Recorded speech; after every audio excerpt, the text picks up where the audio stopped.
Hi, എല്ലാവർക്കും സഹകാരി rice പ്ലസിൻ്റെ മറ്റൊരു banking ക്ലാസ്സിലേക്ക് സ്വാഗതം. അപ്പോൾ ഇന്ന് നമ്മൾ പഠിക്കാൻ പോകുന്നത് ബാങ്കിങ്ങിലെ ഏറ്റവും ഇമ്പോർട്ടൻ്റ് ആയിട്ടുള്ള ഒരു ടോപ്പിക്കാണ്, വളരെ പ്രാധാന്യമുള്ള ഒരു ടോപ്പിക്കാണ് നമ്മൾ പഠിക്കാൻ പോകുന്നത്. ഏതാണ്? ബാങ്കിങ് ഓംബുഡ്സ്മാൻ ആണ് അല്ലേ, ബാങ്കിങ് ഓംബുഡ്സ്മാൻ സ്കീം അല്ലേ. എന്താണ് ഓംബുഡ്സ്മാൻ അല്ലേ? ഓംബുഡ്സ്മാൻ എന്ന് പറഞ്ഞാൽ എന്താണ്? ഒരു തർക്ക പരിഹാര സംവിധാനമാണ് എന്തെന്ന് പറയുന്നത്, ഓംബുഡ്സ്മാൻ എന്ന് പറയുന്നത്. അപ്പോൾ അങ്ങനെ ഒരു സംവിധാനം എന്താണ്? ബാങ്കിങ് മേഖലയിലേക്ക് കടന്നു വരുമ്പോൾ അതിനെന്ത് നമ്മൾ പറയും? ബാങ്കിങ് ഓംബുഡ്സ്മാൻ സ്കീം എന്ന് പറയും. ഓക്കെ, അപ്പോൾ ഒരു തർക്കം പരിഹരിക്കാനുള്ള ഒരു അതോറിറ്റി അല്ലേ, RBIയുടെ ഒരു അതോറിറ്റിയാണ് എന്തെന്ന് പറയുന്നത്, ബാങ്കിങ് ഓംബുഡ്സ്മാൻ എന്ന് പറയുന്നത് അല്ലേ. ബാങ്കിങ് ഓംബുഡ്സ്മാൻ ഇന്ത്യയിൽ ആദ്യമായിട്ട് വരുന്നത് 1995-ലാണ്. 1995 ഗോയ്പൂരിയ കമ്മിറ്റിയുടെ എന്താണ് ഒരു റെക്കമെൻഡേഷൻ പ്രകാരമാണ് എന്ത് ബാങ്കിങ് ഓംബുഡ്സ്മാൻ സ്കീമിനെ RBI ഇന്ത്യയിൽ ആദ്യമായിട്ട് കൊണ്ടുവരുന്നതും. അതിനുശേഷം ഒരുപാട് റിവിഷനുകൾ നടക്കുകയും ഒരു ഏകദേശം ഒരു 4-5 ഘട്ട റിവിഷൻസ് ബാങ്കിങ് ഓംബുഡ്സ്മാൻ സ്കീമിൽ നടക്കുകയും ഇപ്പോൾ ലേറ്റസ്റ്റ് ആയിട്ട് ബാങ്കിങ് ഓംബുഡ്സ്മാൻ വന്ന് നിൽക്കുന്നത് 2021 റിവിഷൻ പ്രകാരമാണ്. അത് ഇൻ്റഗ്രേറ്റഡ് ബാങ്കിങ് ഓംബുഡ്സ്മാൻ സ്കീമാണ് അല്ലേ. അപ്പോൾ നിലവിലെ ബാങ്കിങ് ഓംബുഡ്സ്മാൻ സ്കീമിനെ പറ്റി നമ്മൾ പറയുമ്പോൾ എന്താണത് വന്നത്, ഇപ്പോൾ നമ്മൾ പഠിക്കുമ്പോൾ അതെങ്ങനെയാണ് വരുന്നത്, എങ്ങനെയാണെന്ന് പഠിക്കണം അല്ലേ. എന്തിനു വേണ്ടിയാണ് RBI ഈ ഒരു ബാങ്കിങ് ഓംബുഡ്സ്മാൻ സ്കീമിനെ കൊണ്ടുവന്നതെന്ന് പഠിക്കണം. അത് എങ്ങനെയാണ് വന്നതെന്ന് പഠിക്കണം. ഏത് കമ്മിറ്റിയുടെ റെക്കമെൻഡേഷൻ പ്രകാരമാണ് വന്നതെന്ന് പഠിക്കണം. അതിനുശേഷം അതിനുണ്ടായിട്ടുള്ള മാറ്റങ്ങളും അതിനുശേഷം മേജറായിട്ടുള്ള മാറ്റവും, പിന്നെ എന്താണ് ഇതിൽ ആരൊക്കെയാണ് ഉൾപ്പെട്ടിട്ടുള്ളത്, എങ്ങനെയാണ് നമ്മൾ ഇതിനു വേണ്ടി കംപ്ലൈൻറ്റുകൾ കൊടുക്കുന്നത്. ഇപ്പോൾ നമ്മുടെ ബാങ്കിങ് മേഖലയിൽ നിന്നും കസ്റ്റമേഴ്സിനുണ്ടാകുന്ന കംപ്ലൈൻറ്റ്സ് ആണ് മെയിൻലി ആര് നോക്കുന്നത്? ബാങ്കിങ് ഓംബുഡ്സ്മാൻ എന്ന് പറയുന്ന ആ ഒരു റിഡ്രസൽ അതോറിറ്റി എന്ന് നമ്മൾ പറയും അല്ലേ. RBI അപ്പോയിൻറ്റ് ചെയ്തിരിക്കുന്ന റിഡ്രസൽ അതോറിറ്റി എന്ന് പറയും. ഈ ഒരു അതോറിറ്റി മെയിനായിട്ട് നോക്കിക്കാണുന്നത് അല്ലേ. അപ്പോൾ ഈ അതോറിറ്റി എങ്ങനെയാണ് കംപ്ലൈൻറ്റുകൾ വാങ്ങിക്കുന്നത്, എന്തിനൊക്കെയാണ് കംപ്ലൈൻറ്റുകൾ വാങ്ങിക്കുന്നത് അല്ലേ. മേജറായിട്ട് നമുക്ക് പഠിക്കാനുള്ള കുറച്ച് കംപ്ലൈൻറ്റ് വരുന്ന രീതികളുണ്ട്. ഓക്കെ, കംപ്ലൈൻറ്റ് ഇനി എങ്ങനെ സബ്മിറ്റ് ചെയ്യണം, ഈ കംപ്ലൈൻറ്റിൽ എന്തൊക്കെ ഉണ്ടെന്ന് ചെക്ക് ചെയ്യും. ഓക്കെ, കംപ്ലൈൻറ്റിൻ്റെ പിന്നെ പ്രൊസീജിയേഴ്സ്, അത് പോകുന്ന പ്രൊസീജിയേഴ്സ്, പിന്നെ നമ്മൾ ലാസ്റ്റായിട്ട് ഇപ്പോൾ ലേറ്റസ്റ്റ് ആയിട്ട് നടന്നിട്ടുള്ള അമെൻമെൻറ്റ് ഏതാണ്, ഇൻ്റഗ്രേറ്റഡ് ബാങ്കിങ് ഓംബുഡ്സ്മാൻ സ്കീമിനെ പറ്റി നമ്മൾ എന്ത് ചെയ്യും, പഠിക്കും അല്ലേ. അപ്പോൾ നമുക്ക് നോക്കാം RBIയുടെ ബാങ്കിങ് ഓംബുഡ്സ്മാൻ സ്കീം അല്ലേ. അപ്പോൾ RBI അപ്പോയിൻറ്റ് ചെയ്തിരിക്കുന്ന ഒരു ഗ്രിവൻസസ് റിഡ്രസൽ അതോറിറ്റിയാണ് എന്ത് ബാങ്കിങ് ഓംബുഡ്സ്മാൻ എന്ന് പറയുന്നത് അല്ലേ. RBI അപ്പോയിൻറ്റ് ചെയ്തിരിക്കുന്ന ഒരു ഗ്രിവൻസസ് എന്ന് പറയുന്നത് എന്താണ്? കസ്റ്റമേഴ്സിന് ബാങ്കിന് മുകളിൽ ഉണ്ടാകുന്ന, അല്ലെങ്കിൽ ഏത് ഫിനാൻഷ്യൽ ഇൻസ്റ്റിറ്റ്യൂഷൻ ആയിക്കോട്ടെ അതിന് മുകളിൽ കസ്റ്റമേഴ്സിനുണ്ടാകുന്ന എന്താണ് പരാതികൾ പരിഹരിക്കുന്ന, ഇല്ലെങ്കിൽ അതിനു വേണ്ടിയുള്ള ഒരു അതോറിറ്റിയാണ് എന്തെന്ന് പറയുന്നത്, ബാങ്കിങ് ഓംബുഡ്സ്മാൻ എന്ന് പറയുന്നത്. അപ്പോൾ നമുക്ക് നോക്കാം എന്താണ് banking ombudsman is for the purpose of redressal of grievances of customers appointed by RBI for deficiency in banking services. ഈ സെൻറ്റൻസ് കൃത്യമായിട്ട് തന്നെ നോട്ട് ചെയ്തോളാം, ഇത് പരീക്ഷയ്ക്ക് ചോദിച്ചിട്ടുള്ളതാണ്. ഓക്കെ, എന്താണ് banking ombudsman is for the purpose of redressal of grievances, കസ്റ്റമേഴ്സിനുണ്ടാവുന്ന പരാതികൾ അല്ലെങ്കിൽ ഗ്രിവൻസസ് എന്ത് ചെയ്യാൻ വേണ്ടിയുള്ളത്, റിഡ്രസ് ചെയ്യാൻ വേണ്ടിയുള്ള ഒരു അതോറിറ്റിയാണ് എന്ത് ബാങ്കിങ് ഓംബുഡ്സ്മാൻ എന്ന് പറയുന്നത് അല്ലേ. ആരാണ് അപ്പോയിൻറ്റ് ചെയ്യുന്നത് ബാങ്കിങ് ഓംബുഡ്സ്മാനെ? RBI ആണ് അപ്പോയിൻറ്റ് ചെയ്യുന്നത്. എന്ത് ഗ്രിവൻസസ് ആണ്? ബാങ്കിങ് സർവീസസിൽ ഉണ്ടാവുന്ന ഡെഫിഷ്യൻസി മൂലം ഉണ്ടാവുന്ന പരാതികൾ പരിഹരിക്കുന്ന ഒരു അതോറിറ്റിയാണ് എന്ത് ബാങ്കിങ് ഓംബുഡ്സ്മാൻ എന്ന് പറയുന്നത്. ഇനി ബാങ്കിങ് ഓംബുഡ്സ്മാൻ എന്ന് വന്നു നമ്മൾ പഠിച്ചു അല്ലേ, 1995-ലാണ്. അപ്പോൾ ഡേറ്റ് സഹിതം കൃത്യമായിട്ട് പഠിക്കുക. ബാങ്കിങ് ഓംബുഡ്സ്മാൻ എന്നാണ് ഇൻട്രൊഡ്യൂസ് ചെയ്യപ്പെട്ടത്? 14 ജൂൺ 1995-നാണ് RBI ബാങ്കിങ് ഓംബുഡ്സ്മാൻ സ്കീം ഇന്ത്യയിൽ കൊണ്ടുവരുന്നത് അല്ലേ. അത് ഗോയ്പൂരിയ കമ്മിറ്റി എന്ന് പറയുന്ന ഒരു കമ്മിറ്റിയുടെ 1990-ലുള്ള കമ്മിറ്റിയാണ് Goiporia committee. Committee on customer service 1990-ലെ ഗോയ്പൂരിയ കമ്മിറ്റിയുടെ റെക്കമെൻഡേഷൻ പ്രകാരമാണ് 1995 എന്ത് വരുന്നത്, ബാങ്കിങ് ഓംബുഡ്സ്മാൻ സ്കീം വരുന്നത്. അപ്പോൾ 14 ജൂൺ 1995-ലാണ് എന്ത് വരുന്നത്, ബാങ്കിങ് ഓംബുഡ്സ്മാൻ സ്കീം വരുന്നത്. എന്നാൽ പ്രീവിയസ് ഒരു പരീക്ഷയ്ക്ക് ചോദിച്ചിട്ടുണ്ടായിരുന്നു, ഫെബ്രുവരി 1995 എന്നുള്ളൊരു ഉത്തരം വന്നിട്ടുണ്ടായിരുന്നു. അതല്ല, കൃത്യമായിട്ട് പഠിക്കുക എന്താണ്, 14 ജൂൺ 1995-നാണ് എന്ത് വരുന്നത്, ബാങ്കിങ് ഓംബുഡ്സ്മാൻ സ്കീം വരുന്നത്. ഇനി ബാങ്കിങ് ഓംബുഡ്സ്മാൻ സ്കീം ഏത് ആക്ട് പ്രകാരമാണ്? ഇപ്പോൾ നമ്മുടെ രാജ്യത്ത് എന്ത് വരുന്നുണ്ടെങ്കിലും എന്താണ്, അതൊരു ആക്ടിൻ്റെ പിൻബലത്തോടു കൂടിയായിരിക്കും വരുന്നത് അല്ലേ. അപ്പോൾ ബാങ്കിങ് ഓംബുഡ്സ്മാൻ സ്കീം ഏത് ആക്ട് പ്രകാരമാണ് വന്നിരിക്കുന്നത്? BR ആക്ട് പ്രകാരമാണ് അല്ലേ. ബാങ്കിങ് റെഗുലേഷൻസ് ആക്ട് 1949-ന്റെ സെക്ഷൻ 35A പ്രകാരമാണ് എന്ത് വരുന്നത്, ബാങ്കിങ് ഓംബുഡ്സ്മാൻ സ്കീം വരുന്നത്. സെക്ഷൻ 35A എന്താണ്? നമ്മുടെ BR ആക്ടിൻ്റെ സെക്ഷൻ 35A എന്ന് പറയുമ്പോൾ അതെന്താണ്? അത് RBIക്ക് ബാങ്കുകൾക്ക് ഡയറക്ഷൻ കൊടുക്കാനുള്ള ഒരു അതോറിറ്റിയാണ് എന്ത് 35A പറയുന്നത്. അതിൽ പ്രകാരമാണ് എന്ത് വരുന്നത്, KYC ആയിരുന്നാൽ പോലും, ഇല്ലെങ്കിൽ ബാങ്കിങ് ഓംബുഡ്സ്മാൻ സ്കീം ആയിരുന്നാൽ പോലും വരുന്നത് 35A പ്രകാരമാണ് അല്ലേ. ബാങ്കിങ് റെഗുലേഷൻ ആക്ടിൻ്റെ 35A പ്രകാരമാണ് എന്ത് വരുന്നത്, ബാങ്കിങ് ഓംബുഡ്സ്മാൻ സ്കീമിനെ നമ്മൾ കൊണ്ടുവന്നിട്ടുള്ളത്. ഇനി കൃത്യമായിട്ട് പഠിച്ചു വയ്ക്കുക എന്താണ്, banking ombudsman scheme is A quasi judicial authority. എന്താണ് ബാങ്കിങ് ഓംബുഡ്സ്മാൻ എന്ന് പറഞ്ഞാൽ? എന്താണ്? ഒരു ക്വാസി ജുഡീഷ്യൽ അതോറിറ്റി ആണല്ലേ. ക്വാസി ജുഡീഷ്യൽ എന്ന് പറഞ്ഞാൽ എന്താണ്? ഒരു കോടതിയല്ല, എന്നാൽ ഒരു കോടതിയുടെ മുഴുവൻ പവറും ഇല്ലെങ്കിൽ കോടതിയുടെ പവറുള്ള അത്രയും പവർഫുൾ ആയിട്ടുള്ള അതോറിറ്റിയാണ് എന്ത്?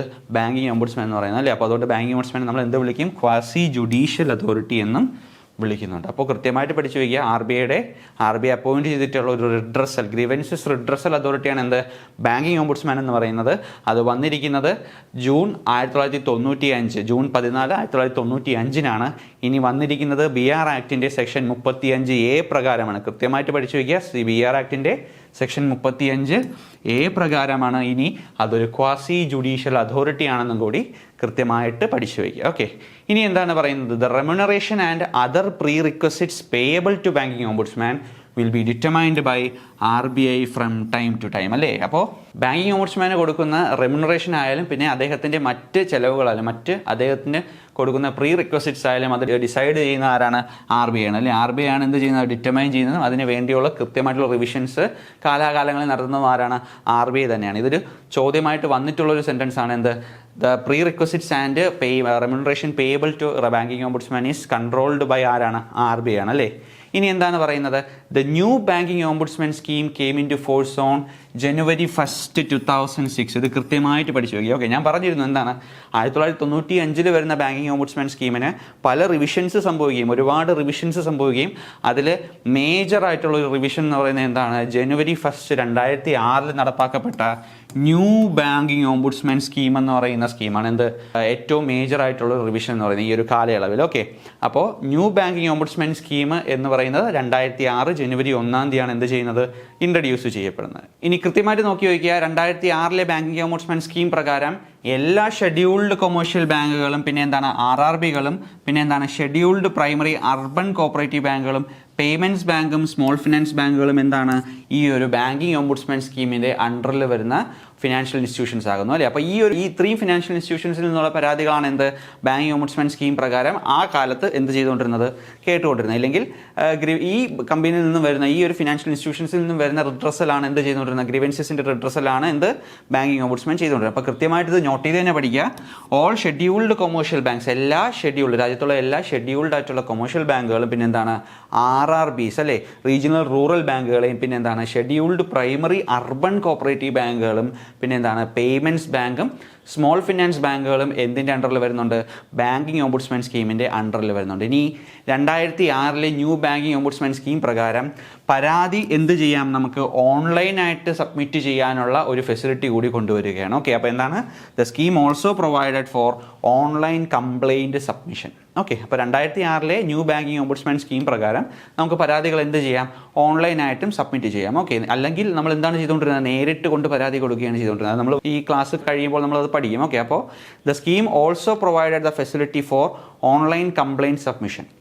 ഇനി റീസെൻ്റ് ആയിട്ടുള്ള കാര്യം നമ്മൾ പറയുമ്പോൾ എന്താണ്? 2006 ശേഷം വരുന്നത് എന്താണ്? ഇൻ്റഗ്രേറ്റഡ് ബാങ്കിങ് ഓംബുഡ്സ്മാൻ സ്കീമാണ്. 2021 ആ ഒരു മേജർ അമെൻമെൻറ്റ് നടക്കുന്നത് ഇൻ്റഗ്രേറ്റഡ് ബാങ്കിങ് ഓംബുഡ്സ്മാൻ സ്കീമിൻ്റെ. ഓക്കെ, ആ ഒരു ഭാഗത്തേക്ക് വരുമ്പോൾ ഈ ഒരു കംപ്ലയിൻറ്റ് കൊടുക്കുന്ന രീതിയിൽ കുറച്ചുകൂടി ചേഞ്ചസ് വന്നിട്ടുണ്ട്. അപ്പോൾ നമുക്ക് നോക്കാം. ഇനി എന്താണ് നമ്മൾ പറയുന്നത്? ഇപ്പോൾ നിലവിൽ ഇന്ത്യയിൽ എത്ര ബാങ്കിങ് ഓംബുഡ്സ്മാൻമാരുണ്ട്? 22 ബാങ്കിങ് ഓംബുഡ്സ്മാൻമാരാണ് എന്ത്? ഇന്ത്യയിൽ നിലവിൽ ഇപ്പോൾ എന്ത് ചെയ്തുകൊണ്ടിരിക്കുന്നത്? വർക്ക് ചെയ്യുന്നത്. ഓക്കെ, അപ്പോൾ 22 ബാങ്കിങ് ഓംബുഡ്സ്മാൻമാരാണ് ഇപ്പോൾ ഇന്ത്യയിൽ നിലവിൽ എന്ത് ചെയ്തിട്ടുള്ളത്? അപ്പോയിൻറ്റ് ചെയ്യപ്പെട്ടിട്ടുള്ളത്. ഇനി നമ്മൾ പറഞ്ഞു ഇതൊരു ക്വാസി ജുഡീഷ്യൽ അതോറിറ്റി നമ്മൾ പഠിച്ചു അല്ലേ. അപ്പോൾ അതുകൊണ്ട് തന്നെ the banking ombudsman has all powers of a court. Note ചെയ്ത് നോക്കിയാൽ ഓക്കെ, ഒരു കോടതിയുടെ എല്ലാ പവറുണ്ട്. എന്ന് പറഞ്ഞാൽ എന്താണ്? ഒരാളെ സമ്മൺ ചെയ്ത് വിളിച്ചു വരുത്താനും അയാളെ കൊണ്ട് ഓത്തെടുപ്പിക്കാനുമുള്ള എല്ലാ പവേഴ്സും എന്തുണ്ട്? നമുക്ക് ബാങ്കിങ് ഓംബുഡ്സ്മാനുണ്ട്. ഓക്കെ, അപ്പോൾ ഒരു ക്വാസി ജുഡീഷ്യൽ അതോറിറ്റി ആയതുകൊണ്ട് തന്നെ എന്താണ്? ബാങ്കിങ് ഓംബുഡ്സ്മാന് ഒരു കോർട്ടിൻ്റെ പവർ അതുപോലെ ഉണ്ടായിരിക്കും. ഇനി ബാങ്കിങ് ഓംബുഡ്സ്മാൻ എന്താണ് പറയുന്നത്? നമ്മൾ പറഞ്ഞു ഒരു കോർട്ടിൻ്റെ അതേ പവർ ഉള്ളതുകൊണ്ട് തന്നെ അദ്ദേഹത്തിന് എന്ത് ചെയ്യാം? ഒരാളെ സമ്മൺ ചെയ്യാം, ഇല്ലെങ്കിൽ എന്ത് ചെയ്യാം? ഈ വരുന്ന പരാതിയിന്മേൽ എന്താണ്? അവാർഡ് പുറപ്പെടുവിക്കുക അല്ലേ, വിധി ഇറക്കാം. അപ്പോൾ ഈ വിധി എന്താണ്? ഇത് പാർട്ടീസിന് ഇപ്പോൾ 2 പരാതിക്കാർ കാണുമല്ലോ. ഓക്കെ, പരാതിക്കാരനും പിന്നെ എന്താണ്? പരാതി നൽകിയ ആളും പരാതിക്ക് പ്രതിയായ ആളും അല്ലേ. അപ്പോൾ ഈ വാദിയും പ്രതിയും രണ്ടുപേർക്കും എന്താണ്? അപ്പീൽ ചെയ്യാനുള്ളൊരു അതോറിറ്റിയും കൂടി എന്തുണ്ട്? ബാങ്കിങ് ഓംബുഡ്സ്മാൻ സ്കീം പ്രകാരം വന്നിട്ടുണ്ട് അല്ലേ. അപ്പോൾ ഒരു ബാങ്കിങ് ഓംബുഡ്സ്മാൻ ഇറക്കുന്ന അവാർഡിന് മുകളിൽ നമ്മൾ അപ്പീൽ പോകുന്നത് ആർക്കാണ്? ഡെപ്യൂട്ടി ഗവർണർ ഓഫ് RBI ആണ് അല്ലേ. അപ്പോൾ കൃത്യമായിട്ട് പഠിച്ചു വയ്ക്കുക. ബാങ്കിങ് ഓംബുഡ്സ്മാൻ സ്കീമിൻ്റെ അപ്പലേറ്റ് അതോറിറ്റി എന്ന് പറയുന്നത്, ഇല്ലെങ്കിൽ നമ്മൾ അപ്പീൽ പോകുന്ന അവാർഡിന് മുകളിൽ ബാങ്കിങ് ഓംബുഡ്സ്മാൻ്റെ അവാർഡിന് മുകളിൽ നമ്മൾ അപ്പീൽ പോകുന്ന ആർക്കാണ്? RBIയുടെ തന്നെ ഡെപ്യൂട്ടി ഗവർണർ റാങ്കിലുള്ള ആളാണ് എന്ത് ബാങ്കിങ് ഓംബുഡ്സ്മാൻ്റെ അപ്ലേറ്റ് അതോറിറ്റി എന്ന് പറയുന്നത് അല്ലേ.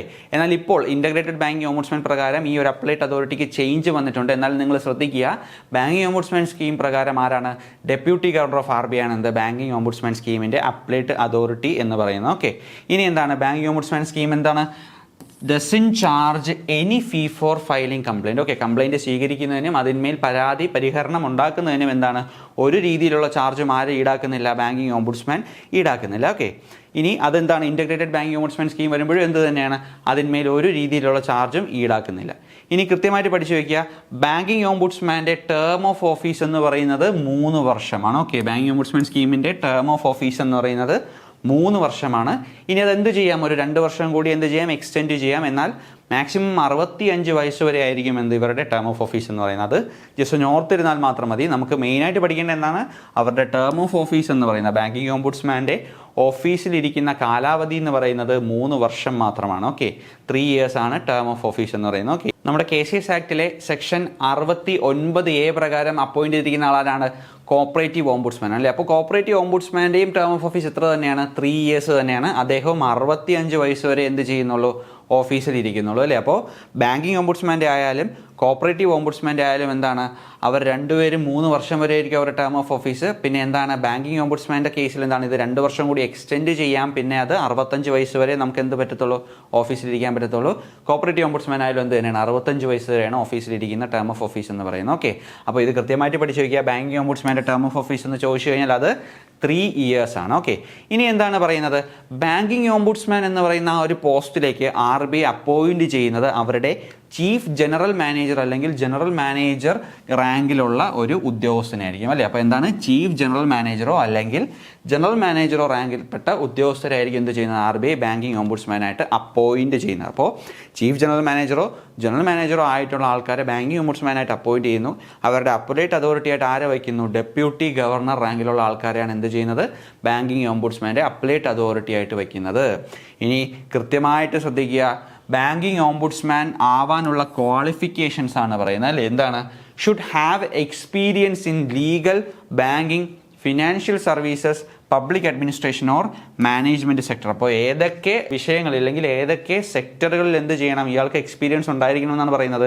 ലീഗൽ ലോയുമായിട്ട് ബന്ധപ്പെട്ടിട്ടുള്ള എക്സ്പീരിയൻസ് ഉണ്ടായിരിക്കണം, ബാങ്കിങ് സെക്ടറിലെ എക്സ്പീരിയൻസ് ഉണ്ടായിരിക്കണം, ഫിനാൻഷ്യൽ സർവീസുകൾ, പബ്ലിക് അഡ്മിനിസ്ട്രേഷൻ, പിന്നെ എന്താണ് മാനേജ്മെൻറ്റ് സെക്ടറിൽ നിന്നുള്ള എക്സ്പീരിയൻസ് കിട്ടിയിട്ടുള്ള ആൾക്കാരെയാണ് എന്ത് ചെയ്യുന്നത്, ബാങ്കിങ് ഓംബുഡ്സ്മാനായിട്ട് നമ്മൾ അപ്പോയിൻറ്റ് ചെയ്യുന്നത്. അല്ലെങ്കിൽ ആ ഒരു ക്വാളിഫിക്കേഷൻസ് ഉള്ള ആളെയാണ് നമ്മൾ എന്ത് ചെയ്യുന്നത്, ബാങ്കിങ് ഓംബുഡ്സ്മാനായിട്ട് തിരഞ്ഞെടുക്കുന്നത് അല്ലേ. അപ്പോൾ ചീഫ് ജനറൽ മാനേജറോ റാങ്കിൽപ്പെട്ട ആൾക്കാരായിരിക്കണം. പിന്നെ എന്താ, അവർക്കുള്ള ക്വാളിഫിക്കേഷൻ എന്താണ്, അവർക്ക് ലീഗൽ ബാക്ക്ഗ്രൗണ്ട് ഉണ്ടായിരിക്കണം. ലീഗൽ ബാക്ക്ഗ്രൗണ്ടിലോ ഇല്ലെങ്കിൽ ബാങ്കിങ്ങോ ഫിനാൻഷ്യൽ സർവീസസിലോ പിന്നെ എന്താണ് പബ്ലിക് അഡ്മിനിസ്ട്രേഷനിലോ പിന്നെ എന്താണ് മാനേജ്മെൻറ്റ് സെക്ടറുകളിലോ എന്താണ് എക്സ്പീരിയൻസ് ഉള്ള ആൾക്കാരെയാണ് എന്ത് ചെയ്യുന്നത്, ബാങ്കിങ് ഓംബുഡ്സ്മാനായിട്ട് എന്ത് ചെയ്യുന്നത്, എലക്ട് ചെയ്യുന്നത്. അല്ലെങ്കിൽ ആ ക്വാളിഫിക്കേഷൻസ് പൊസസ് ചെയ്യുന്ന ആൾക്കാരാണ് എന്ത് ചെയ്യുന്നത്, ബാങ്കിങ് ഓംബുഡ്സ്മാനായിട്ട് നമ്മൾ എലക്ട് ചെയ്യുന്നത്. ഇനി ബാങ്കിങ് ഓംബുഡ്സ്മാനുമായിട്ട് ബന്ധപ്പെട്ടിട്ടുള്ള കമ്മിറ്റികളാണ് നമ്മൾ പഠിക്കാൻ പോകുന്നത്. കൃത്യമായിട്ട് ഓർത്ത് വയ്ക്കുക, 3 കമ്മിറ്റികളെ നമ്മൾ പഠിക്കുന്നുള്ളൂ. ഒരുപാട് കമ്മിറ്റികൾ ഉണ്ടെങ്കിലും 3 കമ്മിറ്റികൾ മാത്രമേ നമ്മൾ മെയിനായിട്ട് എടുത്തു വെച്ച് പഠിക്കുന്നുള്ളൂ. ഓക്കെ, അപ്പോൾ ബാങ്കിങ് ഓംബുഡ്സ്മാനായിട്ട് പ്രധാനപ്പെട്ട ഒരു കമ്മിറ്റി എന്ന് പറയുന്നത്, ബാങ്കിങ് ഓംബുഡ്സ്മാനുമായി ബന്ധപ്പെട്ട് നമ്മൾ പഠിക്കേണ്ട ഒരു പ്രധാനപ്പെട്ട കമ്മിറ്റി എന്ന് പറയുമ്പോൾ അത് ഏതാണ്, ഗോയ്പോരിയ കമ്മിറ്റിയാണ് അല്ലേ. ഞാൻ പറഞ്ഞു 1990 ഗോയ്പോരിയ കമ്മിറ്റി അറിയപ്പെട്ടിരുന്നത് കമ്മിറ്റി ഓൺ കസ്റ്റമർ സർവീസ് ആണ്. എന്താണ്, കമ്മിറ്റി ഓൺ കസ്റ്റമർ സർവീസ് ആണ്. 1990 കമ്മിറ്റിയാണ് അല്ലേ. അപ്പോൾ 1990 committee on customer service head ചെയ്തത് ആരാണ്, ഗോയ്പോരിയാണ്. ഓക്കെ, ഗോയ്പോരിയ കമ്മിറ്റിയുടെ ഈ ഒരു കമ്മിറ്റിയുടെ റെക്കമെൻഡേഷൻ പ്രകാരമാണ് എന്ത് വരുന്നത്, ബാങ്കിങ് ഓംബുഡ്സ്മാൻ 1995 വരുന്നതും പിന്നെ എന്താണ് അത് RBI അപ്പോയിന്റ് ചെയ്യുന്നത്. ഓക്കെ, 1995 RBI ബാങ്കിങ് ഓംബുഡ്സ്മാൻ എന്ന് പറയുന്ന സ്കീം കൊണ്ടുവരുന്നത് ഈ ഒരു കമ്മിറ്റിയുടെ റെക്കമെൻഡേഷൻ പ്രകാരമാണ് അല്ലേ. ഇനി ഞാൻ പറഞ്ഞു 2006 എന്ത് വന്നു, ന്യൂ ബാങ്കിങ് ഓംബുഡ്സ്മാൻ സ്കീം വരികയുണ്ടായി അല്ലേ. ഏറ്റവും മേജറായിട്ടുള്ളൊരു ബാങ്കിങ് ഓംബുഡ്സ്മാൻ സ്കീമിലുണ്ടായ റിവിഷൻ എന്ന് പറയുന്നത് 2006 പിന്നെ അതിനുശേഷം ഉണ്ടായിട്ടുള്ള 2006 അത് ന്യൂ ബാങ്കിങ് ഓംബുഡ്സ്മാൻ സ്കീം എന്ന് പറഞ്ഞു അല്ലേ. ഇനി 2010 committee on customer service 2010 committee എന്ന് പറയുന്നത് ദാമോദരൻ കമ്മിറ്റിയാണ്. ഈ ദാമോദരൻ കമ്മിറ്റി എന്ത് ചെയ്യുകയാണ്, ഈ ന്യൂ ബാങ്കിങ് ഓംബുഡ്സ്മാൻ സ്കീമിന് 2006 ബാങ്കിങ് ഓംബുഡ്സ്മാൻ സ്കീമിനെ പറ്റി സ്റ്റഡി ചെയ്യുകയും പിന്നെ എന്താണ് അതിന് വേണ്ട കുറച്ച് റെക്കമെൻഡേഷൻസും പിന്നെ എന്താണ് അതിന് വേണ്ട കുറച്ച് ഏറ്റക്കുറച്ചിലുകൾ എന്താണ് കൃത്യമായിട്ട് സ്റ്റഡി ചെയ്ത് അതിനെപ്പറ്റി കുറച്ച് റെക്കമെൻഡേഷൻസ് നടത്തുകയാണ് ഉണ്ടായത് അല്ലേ. അപ്പോൾ ദാമോദരൻ കമ്മിറ്റി 2010 വരുന്ന കമ്മിറ്റിയാണ്. ഈ കമ്മിറ്റിയാണ് എന്ത് കമ്മിറ്റി ഓൺ കസ്റ്റമർ സർവീസസ് എന്ന് പറയുന്നത് 2010. ഓക്കെ, അതിൻ്റെ ചെയർമാൻ എന്ന് പറയുന്നത് ദാമോദരനാണ്. അപ്പോൾ ദാമോദരൻ കമ്മിറ്റി എന്ത് ചെയ്യുകയാണ് 2006 ബാങ്കിങ് ഓംബുഡ്സ്മാൻ സ്കീമിനെ കൃത്യമായിട്ട് എന്ത് ചെയ്യുകയാണ് സ്റ്റഡി ചെയ്യുകയാണ്. ഈ കമ്മിറ്റിയുടെ റെക്കമെൻഡേഷൻസ് പ്രകാരം 2006 ന്യൂ ബാങ്കിങ് ഓംബുഡ്സ്മാൻ സ്കീമിനെ അപ്ഡേറ്റ് ചെയ്യാൻ അല്ലെങ്കിൽ റിവൈസ് ചെയ്യാനാണ് എന്ത് ചെയ്തത് സുമ വർമ്മ കമ്മിറ്റിയെ 2012 അപ്പോയിന്റ് ചെയ്യുന്നത് അല്ലേ. അപ്പോൾ ഇതിനു വേണ്ടിയാണ് to update the banking ombudsman scheme 2006. അപ്പോൾ 2012 സുമ വർമ്മ കമ്മിറ്റി അപ്പോയിന്റ് ചെയ്യപ്പെടുകയാണ്. എന്തിനു വേണ്ടിയാണ് ദാമോദരൻ കമ്മിറ്റിയുടെ റെക്കമെൻഡേഷൻ പ്രകാരം എന്താണ് ന്യൂ ബാങ്കിങ് ഓംബുഡ്സ്മാൻ സ്കീമിനെ 2006 ബാങ്കിങ് ഓംബുഡ്സ്മാൻ സ്കീമിനെ എന്ത് ചെയ്യാൻ റിവൈസ് ചെയ്യാനും അപ്ഡേറ്റ് ചെയ്യാനും വേണ്ടി RBI എന്ത് ചെയ്യുകയാണ് സുമ വർമ്മ കമ്മിറ്റിയെ അപ്പോയിന്റ് ചെയ്യുകയാണ്. ഓക്കെ, അപ്പോൾ 3 പ്രധാനപ്പെട്ട കമ്മിറ്റികളാണ് ഏതൊക്കെ ഗോയ്പൂരിയ കമ്മിറ്റി 1990 കമ്മിറ്റിയാണ്. അത് ബാങ്കിങ് ഓംബുഡ്സ്മാൻ സ്കീം കൊണ്ടുവരാൻ വേണ്ടി സഹായിച്ച കമ്മിറ്റിയാണ് അല്ലേ. Committee on customer service 1990. ഇനി എന്താണ് കമ്മിറ്റി ഓൺ കസ്റ്റമർ സർവീസ് 2010 എന്ന് പറയുന്നത് ദാമോദരൻ കമ്മിറ്റിയാണ്. അവരെന്താണ് ചെയ്തത് ബാങ്കിങ് ഓംബുഡ്സ്മാൻ സ്കീമിനെ 2006 ബാങ്കിങ് ഓംബുഡ്സ്മാൻ സ്കീമിനെ പറ്റി പഠിക്കുകയും അതിനുവേണ്ടിയുള്ള റെക്കമെൻഡേഷൻസ് എന്ത് ചെയ്യുകയാണ് മുന്നോട്ട് വയ്ക്കുകയും ചെയ്തു. ഓക്കെ, ഇനി ആ റെക്കമെൻഡേഷൻസ് പ്രകാരം അതിൻ്റെ ചൂട് പിടിച്ചുകൊണ്ട് 2006 ബാങ്കിങ് ഓംബുഡ്സ്മാൻ സ്കീമിനെ അപ്ഡേറ്റ് ചെയ്യാൻ വേണ്ടി അല്ലെങ്കിൽ അതിനെ റിവൈസ് ചെയ്യാൻ വേണ്ടി RBI അപ്പോയിന്റ് ചെയ്ത കമ്മിറ്റിയാണ് സുമ വർമ്മ കമ്മിറ്റി 2012. ഓക്കെ, 2012 അവർ റിപ്പോർട്ട് 2013 സബ്മിറ്റ് ചെയ്യുകയുണ്ടായി. ഓക്കെ, അപ്പോൾ ഈ 3 കമ്മിറ്റികൾ കൃത്യമായിട്ട് പഠിച്ചു വയ്ക്കുക. ബാങ്കിങ് ഓംബുഡ്സ്മാനുമായിട്ട് റിലേറ്റ് ചെയ്തിട്ടുള്ള കമ്മിറ്റികൾ കൃത്യമായിട്ട് പഠിച്ചു വയ്ക്കുക. ഓക്കെ, അപ്പോൾ നിലവിൽ 2021 ഞാൻ എന്ത് പറഞ്ഞു ഇൻ്റഗ്രേറ്റഡ് ബാങ്കിങ് ഓംബുഡ്സ്മാൻ സ്കീമാണ് വരുന്നത് അല്ലേ. അപ്പോൾ 2021 അമെൻമെൻറ്റ് പ്രകാരം ഇൻ്റഗ്രേറ്റഡ് ബാങ്കിങ് ഓംബുഡ്സ്മാൻ സ്കീം വരികയും ഇപ്പോൾ നിലവിൽ ഇന്ത്യയിൽ പ്രസൻ്റ്ലി ഉള്ള ഓംബുഡ്സ്മാൻ സ്കീം എന്ന് പറയുന്നത് ഇൻ്റഗ്രേറ്റഡ് ബാങ്കിങ് ഓംബുഡ്സ്മാൻ സ്കീം തന്നെയാണ്. ഓക്കെ, അപ്പോൾ ഇൻ്റഗ്രേറ്റഡ് ബാങ്കിങ് ഓംബുഡ്സ്മാൻ സ്കീം വരുന്നതിന് തൊട്ട് മുൻപ് വരെ ഓക്കെ എന്താണ് 2006 ബാങ്കിങ് ഓംബുഡ്സ്മാൻ സ്കീമും അതിൻ്റെ കൂടെ തന്നെ NBFCകൾക്ക് വേണ്ടിയുള്ള ബാങ്കിങ് ഓംബുഡ്സ്മാൻ സ്കീമും പിന്നെ എന്താണ് ഡിജിറ്റൽ ട്രാൻസാക്ഷന് വേണ്ടിയുള്ള ബാങ്കിങ് ഓംബുഡ്സ്മാൻ സ്കീമും. ഓക്കെ, 3 ബാങ്കിങ് ഓംബുഡ്സ്മാൻ സ്കീമുകളാണ് ഇന്ത്യയിൽ നിലവിലുണ്ടായിരുന്നത്. ഇൻ്റഗ്രേറ്റഡ് ബാങ്കിങ് ഓംബുഡ്സ്മാൻ സ്കീം വരുന്നതിന് തൊട്ട് മുൻപ് വരെ എന്താണ് ബാങ്കിങ് ഓംബുഡ്സ്മാൻ സ്കീം 2006 പിന്നെ എന്താണ് banking ombudsman scheme for NBFCs non banking financial കമ്പനീസിന് വേണ്ടിയുള്ള പ്രത്യേകം ഒരു ബാങ്കിങ് ഓംബുഡ്സ്മാൻ തന്നെ ഉണ്ടായിരുന്നു അല്ലേ. പിന്നെ എന്താണ് പറയുന്നത് ഡിജിറ്റൽ പേയ്മെൻറ്റ്സ് അല്ലേ, പേയ്മെൻറ്റ് പാർട്ടിസിപ്പൻസ് ഒക്കെ വരുന്ന ഡിജിറ്റൽ പേയ്മെൻറ്റ്സ്, അതായത് നമ്മുടെ നെഫ്റ്റ് ആയാലും RTGS ആയാലും പിന്നെ എന്താണ് UPI വഴിയുള്ള പേയ്മെൻറ്റുകളായാലും ഇവയ്ക്കെല്ലാം വേണ്ടിയുള്ള മറ്റൊരു റിഡ്രസൽ അതോറിറ്റി ആയിട്ടുള്ള ഡിജിറ്റൽ പേയ്മെൻറ്റ്സിൻ്റെ ഒരു ഓംബുഡ്സ്മാൻ എന്തുണ്ടായിരുന്നു ഇന്ത്യയിലുണ്ടായിരുന്നു. അങ്ങനെ ഈ 3 ഓംബുഡ്സ്മാൻ സ്കീമുകളെയും എന്ത് ചെയ്യുകയാണ് ഗവൺമെൻറ് 2021 അമെൻമെൻറ്റ് പ്രകാരം ഇൻ്റഗ്രേറ്റ് ചെയ്യുകയും ഇപ്പോൾ ഒരൊറ്റ ഓംബുഡ്സ്മാൻ സ്കീമാണ് എന്തുള്ളത് ഇന്ത്യയിൽ നിലവിലുള്ളത് അല്ലേ. അപ്പോൾ നമുക്ക് നോക്കാം 2006 ബാങ്കിങ് ഓംബുഡ്സ്മാൻ സ്കീം കൂടാതെ ഏതൊക്കെ ഉണ്ടായിരുന്നു ombudsman scheme for non banking financial companies അല്ലേ. 2018 വന്ന നോൺ ബാങ്കിങ് ഫിനാൻഷ്യൽ കമ്പനീസിന് വേണ്ടിയുള്ള ബാങ്കിങ് ഓംബുഡ്സ്മാൻ സ്കീം ഉണ്ടായിരുന്നു. അത് ഏത് ആക്ട് പ്രകാരമാണ് റിസർവ് ബാങ്ക് ഓഫ് ഇന്ത്യയുടെ 45L പ്രകാരമാണ് എന്ത് വന്നിട്ടുള്ളത് ombudsman scheme for non banking financial companies വന്നിട്ടുള്ളത് 2008. ഇനി എന്താണ് ഡിജിറ്റൽ ട്രാൻസാക്ഷന് വേണ്ടിയുള്ള ഓംബുഡ്സ്മാൻ അല്ലേ. Ombudsman scheme for digital transaction ഏത് വർഷമാണ് 2019 ഈ ഒരു ഓംബുഡ്സ്മാൻ സ്കീം വരുന്നത്. അത്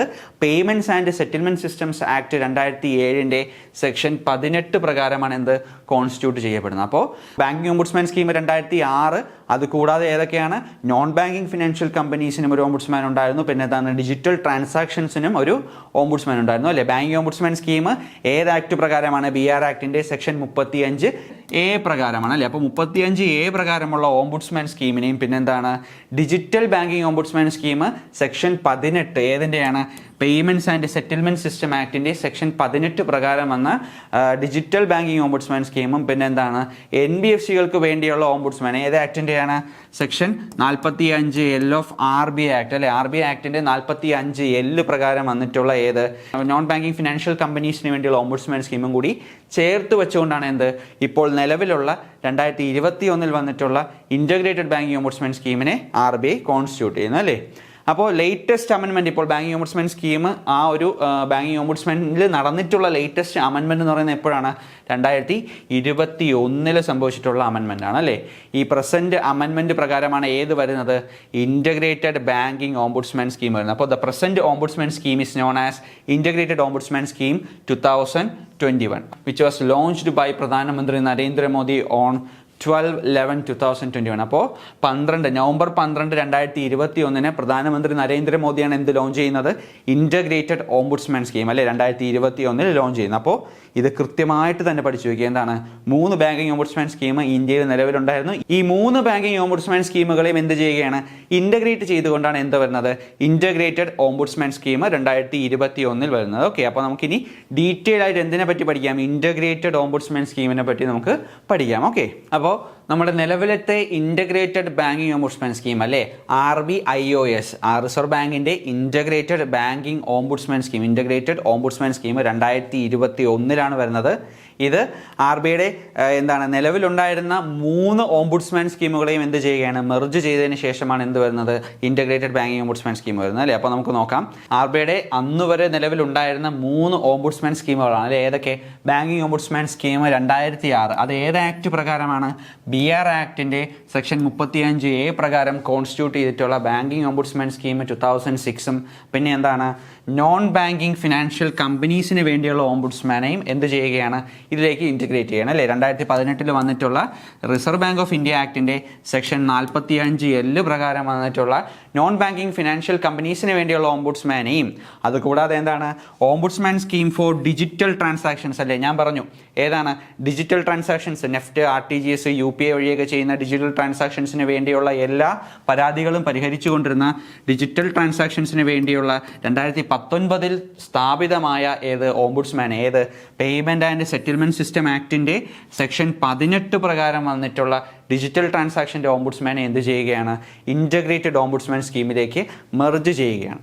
ഇനി ഇത് കൂടാതെ ഒരു ആക്ടിൻ്റെയും കൂടെ എന്ത് പ്രൊവിഷൻ എവിടെ വന്നിട്ടുണ്ട്, ഇൻ്റഗ്രേറ്റഡ് ബാങ്കിങ് ഓംബുഡ്സ്മാൻ സ്കീമിൽ വന്നിട്ടുണ്ട്. ഏതാണ്, credit information companies regulations act 2005 section 11 പ്രകാരം എന്താണ്, ക്രെഡിറ്റ് ഇൻഫർമേഷൻ കമ്പനീസിലേക്കുമുള്ള പരാതികൾ അല്ലെങ്കിൽ അവർക്ക് മേളിലുള്ള പരാതികളും കൂടി ആര് നോക്കും, ഇൻ്റഗ്രേറ്റഡ് ബാങ്കിങ് ഓംബുഡ്സ്മാൻ സ്കീം പ്രകാരം അതിനുവേണ്ടി പരിഹാരം കണ്ടുപിടിക്കുന്നത്. അപ്പോൾ നിലവിലുണ്ടായിരുന്ന ഇന്ത്യയിൽ നിലനിന്നിരുന്ന 3 ബാങ്കിങ് ഓംബുഡ്സ്മാൻ സ്കീമുകൾ കൂടാതെ ക്രെഡിറ്റ് ഇൻഫർമേഷൻ കമ്പനീസിനെയും കൂടി എന്ത് ചെയ്തിരിക്കുകയാണ്, ഇൻ്റഗ്രേറ്റഡ് ബാങ്കിങ് ഓംബുഡ്സ്മാൻ സ്കീം പ്രകാരം ബൈൻഡ് ചെയ്തിരിക്കുകയാണ് അല്ലെ. റിഡ്രസൽ അതോറിറ്റി ആയിട്ട് ഇൻ്റഗ്രേറ്റഡ് ബാങ്കിങ് ഓംബുഡ്സ്മാൻ സ്കീം മാറിയിരിക്കുകയാണ്. അപ്പോൾ ഈ 4 കൃത്യമായിട്ട് പഠിച്ചു വയ്ക്കുക. ഏതൊക്കെ പ്രൊവിഷൻസ് ആണ് എന്ത് ഇൻ്റഗ്രേറ്റഡ് ബാങ്കിങ് ഓംബുഡ്സ്മാൻ സ്കീമിലേക്ക് വരുന്നതെന്ന് കൃത്യമായിട്ട് പഠിച്ചു വയ്ക്കുക. ഓക്കെ, ഇനി എന്താണ് പറയുന്നത്, the integrated scheme was prepared on the basis of the recommendation of the committee internal working group set up by RBI to review the existing ombudsman schemes. അപ്പോൾ നിലവിൽ തുടർന്നുകൊണ്ടിരിക്കുന്ന ഓംബുഡ്സ്മാൻ സ്കീമുകൾ എന്ത് ചെയ്യാൻ, റിവ്യൂ ചെയ്തതിന് ശേഷം റിവ്യൂ ചെയ്യാൻ വേണ്ടി RBI തന്നെ എന്ത് ചെയ്യുകയാണ്, അവരുടെ അകത്ത് തന്നെയുള്ള ഒരു ഇന്റേണൽ വർക്കിംഗ് ഗ്രൂപ്പിനെ എന്ത് ചെയ്യുകയാണ്, കോൺസ്റ്റിറ്റ്യൂട്ട് ചെയ്യുകയും അവരുടെ റെക്കമെൻഡേഷൻ പ്രകാരമാണ് എന്ത് ചെയ്യുന്നത്, നിലവിലുള്ള ഈ എല്ലാ ഓംബുഡ്സ്മാൻ സ്കീമുകളെ മെർജ് ചെയ്തുകൊണ്ട് ഒരു ഇൻ്റഗ്രേറ്റഡ് സ്കീം കൊണ്ടുവരാൻ ആരാണ് സജസ്റ്റ് ചെയ്യുന്നത്, ഈ RBIയുടെ അകത്ത് തന്നെയുള്ള ഇന്റേണൽ വർക്കിംഗ് ഗ്രൂപ്പാണ് എന്ത് ചെയ്യുന്നത്, സജസ്റ്റ് ചെയ്യുന്നത് അല്ലേ. അപ്പോൾ RBI തന്നെ എന്ത് ചെയ്യുകയാണ്, നിലവിലുള്ള ഓംബുഡ്സ്മാൻ സ്കീമുകളെ 3 ഓംബുഡ്സ്മാൻ സ്കീമുകളെയും റിവ്യൂ ചെയ്യാൻ വേണ്ടി ഒരു ഇന്റേണൽ വർക്കിംഗ് ഗ്രൂപ്പിനെ കോൺസ്റ്റിറ്റ്യൂട്ട് ചെയ്യുകയും ആ ഇന്റേണൽ വർക്കിംഗ് ഗ്രൂപ്പ് കമ്മിറ്റിയുടെ റെക്കമെൻഡേഷൻ പ്രകാരമാണ് എന്ത് വരുന്നത്, ഈ 3 സ്കീമുകളും വേണ്ട, അതിന് പകരം ഇവരെ എല്ലാം മെർജ് ചെയ്തുകൊണ്ട് ഒരു ഇൻ്റഗ്രേറ്റഡ് സ്കീം കൊണ്ടുവരുന്നതായിരിക്കും നല്ലതെന്ന് അവർ റെക്കമെൻഡ് ചെയ്യുകയും അത് പ്രകാരമാണ് എന്ത് വരുന്നത്, ഇൻ്റഗ്രേറ്റഡ് ബാങ്കിങ് ഓംബുഡ്സ്മാൻ സ്കീം 2021 വരുന്നത്. ഓക്കെ, ഇതിൻ്റെ മോട്ടോ എന്ന് പറയുന്നത് കൃത്യമായിട്ട് പഠിച്ചു വയ്ക്കുക, 1 നേഷൻ 1 ഓംബുഡ്സ്മാൻ അല്ലേ. ഒരു രാജ്യത്തിന് എന്ത് മതി, ഒരു ഓംബുഡ്സ്മാൻ മതി അല്ലേ, അല്ലാതെ പല കാര്യങ്ങൾക്കും എന്ത് വേണ്ട, പല ഓംബുഡ്സ്മാൻ വേണ്ട. ഓക്കെ, അപ്പോൾ ഒരു രാജ്യത്തിന് ഒരു ബാങ്കിങ് സിസ്റ്റം പോലെ ഫോളോ ചെയ്യുന്ന ഒരു രാജ്യത്തിന് അല്ലേ, ഒരു ഫിനാൻഷ്യൽ സിസ്റ്റം പോലെ പോകുന്ന ഒരു രാജ്യത്തിന് എന്ത് മതി, ഒരു ഓംബുഡ്സ്മാൻ മതി അല്ലേ, ഒരു രാജ്യത്തിന് ഒരു ഓംബുഡ്സ്മാൻ മതി. അപ്പോൾ 1 നേഷൻ 1 ഓംബുഡ്സ്മാൻ ആണ് എന്ത്, ഈ ഒരു ഇൻ്റഗ്രേറ്റഡ് ഓംബുഡ്സ്മാൻ സ്കീമിൻ്റെ മോട്ടോ എന്ന് പറയുന്നത് കൃത്യമായിട്ട് നോട്ട് ചെയ്ത് വയ്ക്കുക. ഇതൊക്കെ പരീക്ഷയ്ക്ക് ചോദിക്കാൻ ചാൻസ് ഉള്ളതാണ് കേട്ടോ. ഇനി എന്താണ് പറയുന്നത്, ഈ ഒരു ഇൻ്റഗ്രേറ്റഡ് ഓംബുഡ്സ്മാൻ സ്കീം പ്രകാരം നമ്മൾ നേരത്തെ പറഞ്ഞു, ബാങ്കിങ് ഓംബുഡ്സ്മാൻ സ്കീം പ്രകാരം ബാങ്കിങ് ഓംബുഡ്സ്മാൻ്റെ അപ്പലേറ്റ് അതോറിറ്റി ആയിട്ട് വരുന്ന ആരാണ്, ഡെപ്യൂട്ടി ഗവർണർ അല്ലേ. ഇപ്പോഴും നമ്മുടെ ടെക്സ്റ്റുകളിൽ കിടക്കുന്ന എന്താണ്, ഡെപ്യൂട്ടി ഗവർണറാണ് എന്ത്, ബാങ്കിങ് ഓംബുഡ്സ്മാൻ സ്കീമിൻ്റെ അപ്പലേറ്റ് അതോറിറ്റി ആയിട്ട് വരുന്നത് അല്ലേ. എന്നാൽ നിലവിലത്തെ ഇൻ്റഗ്രേറ്റഡ് സ്കീം പ്രകാരം, ഇൻ്റഗ്രേറ്റഡ് ഓംബുഡ്സ്മാൻ സ്കീം പ്രകാരം RBIയുടെ executive director in charge of consumer education and protection department ആണ് എന്ത്, ഇൻ്റഗ്രേറ്റഡ് ഓംബുഡ്സ്മാൻ സ്കീമിൻ്റെ അപ്പലേറ്റ് അതോറിറ്റി ആയിട്ട് വരുന്നത്. അപ്പോൾ ഇത് പഠിക്കാൻ കുറച്ച് പാടാണ്. എന്നാലും നിങ്ങൾ പഠിച്ചു നോക്കിയാൽ എന്താണ് consumer education and protection department. കൺസ്യൂമറിന് വേണ്ടിയല്ലേ നമ്മൾ ബാങ്കിങ് സർവീസിന് പോകുമ്പോൾ കൺസ്യൂമറല്ലേ അവിടുത്തെ ഏറ്റവും വലിയ, ഇല്ലെങ്കിൽ കസ്റ്റമറാണ് എന്ത് അവിടുത്തെ ഏറ്റവും വലിയ പ്രധാന കക്ഷി എന്ന് പറയുന്നത് അല്ലേ. അപ്പോൾ കസ്റ്റമർ എഡ്യൂക്കേഷൻ അല്ലെങ്കിൽ കൺസ്യൂമർ എഡ്യൂക്കേഷൻ ആൻഡ് പ്രൊട്ടക്ഷൻ ഡിപ്പാർട്ട്മെൻറ്റിൻ്റെ എക്സിക്യൂട്ടീവ് ഡയറക്ടർ ഇൻ ചാർജാണ് ഇപ്പോൾ എന്ത് ഇൻ്റഗ്രേറ്റഡ് ഓംബുഡ്സ്മാൻ സ്കീമിൻ്റെ എന്ത് അപ്പലേറ്റ് അതോറിറ്റി ആയിട്ട് വരുന്നത്. അതപ്പോൾ കൃത്യമായിട്ട് പഠിച്ചു വയ്ക്കുക. അപ്പോൾ നേരത്തെ എന്തായിരുന്നു ഡെപ്യൂട്ടി ഗവർണർ ആയിരുന്നു അല്ലേ. ബാങ്കിങ് ഓംബുഡ്സ്മാൻ്റെ എന്താണ് ഡെപ്യൂട്ടി ഗവർണറാണ്. ഇപ്പോഴും ടെക്സ്റ്റുകളിൽ അത് തന്നെയാണ് കിടക്കുന്നത്. അത് പരീക്ഷയ്ക്ക് ചോദിച്ചാൽ അത് തന്നെ എഴുതുക. ഓക്കെ. പക്ഷേ എന്നാൽ നിലവിൽ ഇൻ്റഗ്രേറ്റഡ് ഓംബുഡ്സ്മാൻ സ്കീമാണ് ഇന്ത്യയിൽ നിലവിലുള്ളത്. അത് പ്രകാരം executive director in charge of consumer education and protection department ആണ് എന്ത് banking ombudsman scheme. Integrated ombudsman സ്കീമിൻ്റെ അപ്പലേറ്റ് അതോറിറ്റി എന്ന് പറയുന്നത് ഇത് ലേറ്റസ്റ്റ് ആയിട്ടുള്ള അപ്ഡേഷൻ ആണ്. ഓക്കെ. അപ്പോൾ നമ്മളെപ്പോഴും ലേറ്റസ്റ്റ് ആയിട്ടുള്ള കാര്യം തന്നെ പഠിക്കുക. ഇപ്പോൾ നിലവിലുള്ള കാര്യങ്ങൾ തന്നെ പഠിക്കുക. എന്നാൽ ടെക്സ്റ്റ് ബുക്കുകളിൽ അങ്ങനെ പറഞ്ഞിരിക്കുന്നതുകൊണ്ട് ഇനി ചോദ്യം എന്താവാം, ഡെപ്യൂട്ടി ഗവർണർ വരാനും ആ ചാൻസ് ഉണ്ട്. ഓക്കെ. അതിൻ്റെ ഉത്തരം ഡെപ്യൂട്ടി ഗവർണർ വരാനും ചാൻസ് ഉണ്ട്. അപ്പോൾ രണ്ടും കൂടി ഒരുമിച്ച് എന്തായാലും വരത്തില്ല. രണ്ടും കൂടി വരികയാണെങ്കിൽ നിങ്ങൾ ഇത് തന്നെ എഴുതുക. ഓക്കെ. എക്സിക്യൂട്ടീവ് ഡയറക്ടർ തന്നെ എഴുതുക. കാര്യം എന്താണ്, അതാണ് ഇപ്പോൾ നിലവിലുള്ളത്. ഓക്കെ. ഇനി കൃത്യമായിട്ട് പഠിച്ചു വയ്ക്കുക എന്താണ് ഈ ഒരു ബാങ്കിങ് ഓംബുഡ്സ്മാൻ സ്കീം ഏതാണ് ഇൻ്റഗ്രേറ്റഡ് ബാങ്കിങ് ഓംബുഡ്സ്മാൻ സ്കീം ആർക്കൊക്കെയാണ് ആപ്ലിക്കബിൾ ആയിട്ടുള്ളതാണ്. അപ്പോൾ നമുക്കറിയാം ഏതൊക്കെ സ്കീമുകൾ മെർജ് ചെയ്തതിന് ശേഷമാണ് ഈ ഒരു ഇൻ്റഗ്രേറ്റഡ് സ്കീം ഉണ്ടായെന്ന് നമുക്കറിയാം അല്ലേ. ഏതൊക്കെയാണ് ബാങ്കിങ് ഓംബുഡ്സ്മാൻ സ്കീമും പിന്നെ ഏതാണ് നോൺ ബാങ്കിങ് ഫിനാൻഷ്യൽ കമ്പനീസിന് വേണ്ടിയുള്ള ഓംബുഡ്സ്മാനും പിന്നെ ഡിജിറ്റൽ ട്രാൻസാക്ഷൻസിന് വേണ്ടിയുള്ള ഓംബുഡ്സ്മാനും പിന്നെ ക്രെഡിറ്റ് ഇൻഫർമേഷൻ കമ്പനീസും ഏത് ഉൾപ്പെടുന്നുണ്ട് ഇൻ്റഗ്രേറ്റഡ് ഓംബുഡ്സ്മാൻ സ്കീം പ്രകാരം നമ്മൾ എന്ത് ഉൾപ്പെടുത്തിയിട്ടുണ്ട് അല്ലേ. അപ്പോൾ ആപ്ലിക്കബിൾ ടു ആർക്കൊക്കെയാണെന്ന് നമുക്ക് ചോദിച്ചാൽ നമുക്കിപ്പോൾ തന്നെ നമുക്കത് പറയാൻ പറ്റും അല്ലേ. എല്ലാ ബാങ്കുകളും എന്താണ് എന്താണ് ഇൻ്റഗ്രേറ്റഡ് ഓംബുഡ്സ്മാൻ സ്കീം പ്രകാരം ആപ്ലിക്കബിൾ, ഇല്ലെങ്കിൽ ആ ഒരു റിഡ്രസൽ അതോറിറ്റിയാണ് എന്ത് വരുന്നത് ഇവർക്ക് മുകളിൽ വരുന്നത് അല്ലേ. ഇതിൽ എന്തും കൂടെ ഉൾപ്പെടുത്തിയിട്ടുണ്ട് non scheduled primary urban cooperative ബാങ്കുകളെയും എന്ത് ചെയ്തിട്ടുണ്ട് ഈ ഒരു ബാങ്കുകളുടെ കാറ്റഗറിയിൽ ഉൾപ്പെടുത്തിയിട്ടുണ്ട്. ഓക്കെ. പക്ഷെ അവർക്ക് എന്ത് വേണം 50 കോടിയുടെയെങ്കിലും ഡെപ്പോസിറ്റ് സൈസുള്ള നോൺ ഷെഡ്യൂൾഡ് ആയിട്ടുള്ള കോപ്പറേറ്റീവ് ബാങ്കുകളാണ് ഇവിടെ വരുന്നത് ഈ ഒരു ഇൻ്റഗ്രേറ്റഡ് ബാങ്കിങ് ഓംബുഡ്സ്മാൻ സ്കീമിൻ്റെ അണ്ടറിൽ വരുന്നത്. അപ്പോൾ എല്ലാ ബാങ്കുകളും എന്ത് ചെയ്തിട്ടുണ്ട് ഇൻ്റഗ്രേറ്റഡ് ഓംബുഡ്സ്മാൻ സ്കീം പ്രകാരം റിഡ്രസൽ അതോറിറ്റി ആയിട്ട് അവരുടെ മുകളിൽ നിൽക്കുന്നത് ഇൻ്റഗ്രേറ്റഡ് ഓംബുഡ്സ്മാൻ സ്കീമാണ്. എന്നാൽ നോൺ ഷെഡ്യൂൾഡ് ആയിട്ടുള്ള പ്രൈമറി അർബൻ കോപ്പറേറ്റീവ് ബാങ്കുകളും വരുന്നുണ്ട്. അവരുടെ ഡെപ്പോസിറ്റ് സൈസ് എത്രയായിരിക്കണം 50 കോടിക്ക് മുകളിലായിരിക്കും. ഇത് നോട്ട് ചെയ്ത് നോക്കി, ഇത് അവിടെയുള്ള എക്സെപ്ഷണൽ കേസ് ആണ് അല്ലേ. അപ്പോൾ 50 കോടിക്ക് മുകളിൽ എന്തുള്ള ഡെപ്പോസിറ്റ് സൈസ് ഉള്ള നോൺ ഷെഡ്യൂൾഡ് ആയിട്ടുള്ള പ്രൈമറി അർബൻ കോപ്പറേറ്റീവ് ബാങ്കുകൾ എവിടെ വരുന്നുണ്ട് ഈ ബാങ്കുകളുടെ കാറ്റഗറിയിൽ വരുന്നുണ്ട്. അല്ലെങ്കിൽ ഇൻ്റഗ്രേറ്റഡ് ഓംബുഡ്സ്മാൻ സ്കീമിൻ്റെ അണ്ടറിൽ റിഡ്രസൽ അതോറിറ്റി ആയിട്ട് എന്ത് നിൽപ്പുണ്ട്, ഇല്ലെങ്കിൽ ഈ ഒരു ബാങ്കുകളുടെ റിഡ്രസൽ അതോറിറ്റി ആയിട്ട് ഇൻ്റഗ്രേറ്റഡ് ഓംബുഡ്സ്മാൻ സ്കീം നിൽപ്പുണ്ട് അല്ലേ. ഇനി അടുത്ത നമ്മൾ പറഞ്ഞു എന്താണ് നോൺ ബാങ്കിങ് ഫിനാൻഷ്യൽ കമ്പനീസ് അല്ലേ.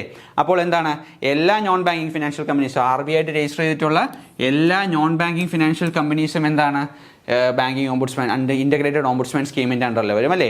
അപ്പോൾ എന്താണ് non banking financial companies registered with RBI which accepts deposits and having an asset size of 100 crores. അപ്പോൾ ക്രൈറ്റീരിയ ഏതൊക്കെയാണ് RBI രജിസ്റ്റർ ചെയ്യപ്പെട്ടിട്ടുള്ള ഡെപ്പോസിറ്റുകൾ അക്സെപ്റ്റ് ചെയ്യുന്ന അവരുടെ അസറ്റ് സൈസ് എത്രയായിരിക്കണം 100 കോടിക്ക് മുകളിലുമായിട്ടുള്ള നോൺ ബാങ്കിങ് ഫിനാൻഷ്യൽ കമ്പനീസിനെയാണ് എന്ത് ചെയ്തിട്ടുള്ളത് ഇൻ്റഗ്രേറ്റഡ് ഓംബുഡ്സ്മാൻ സ്കീം പ്രകാരം അവരുടെ റിഡ്രസൽ അതോറിറ്റി ആയിട്ട് അവരെ സെലക്ട് ചെയ്തിട്ടുള്ളത് അല്ലേ.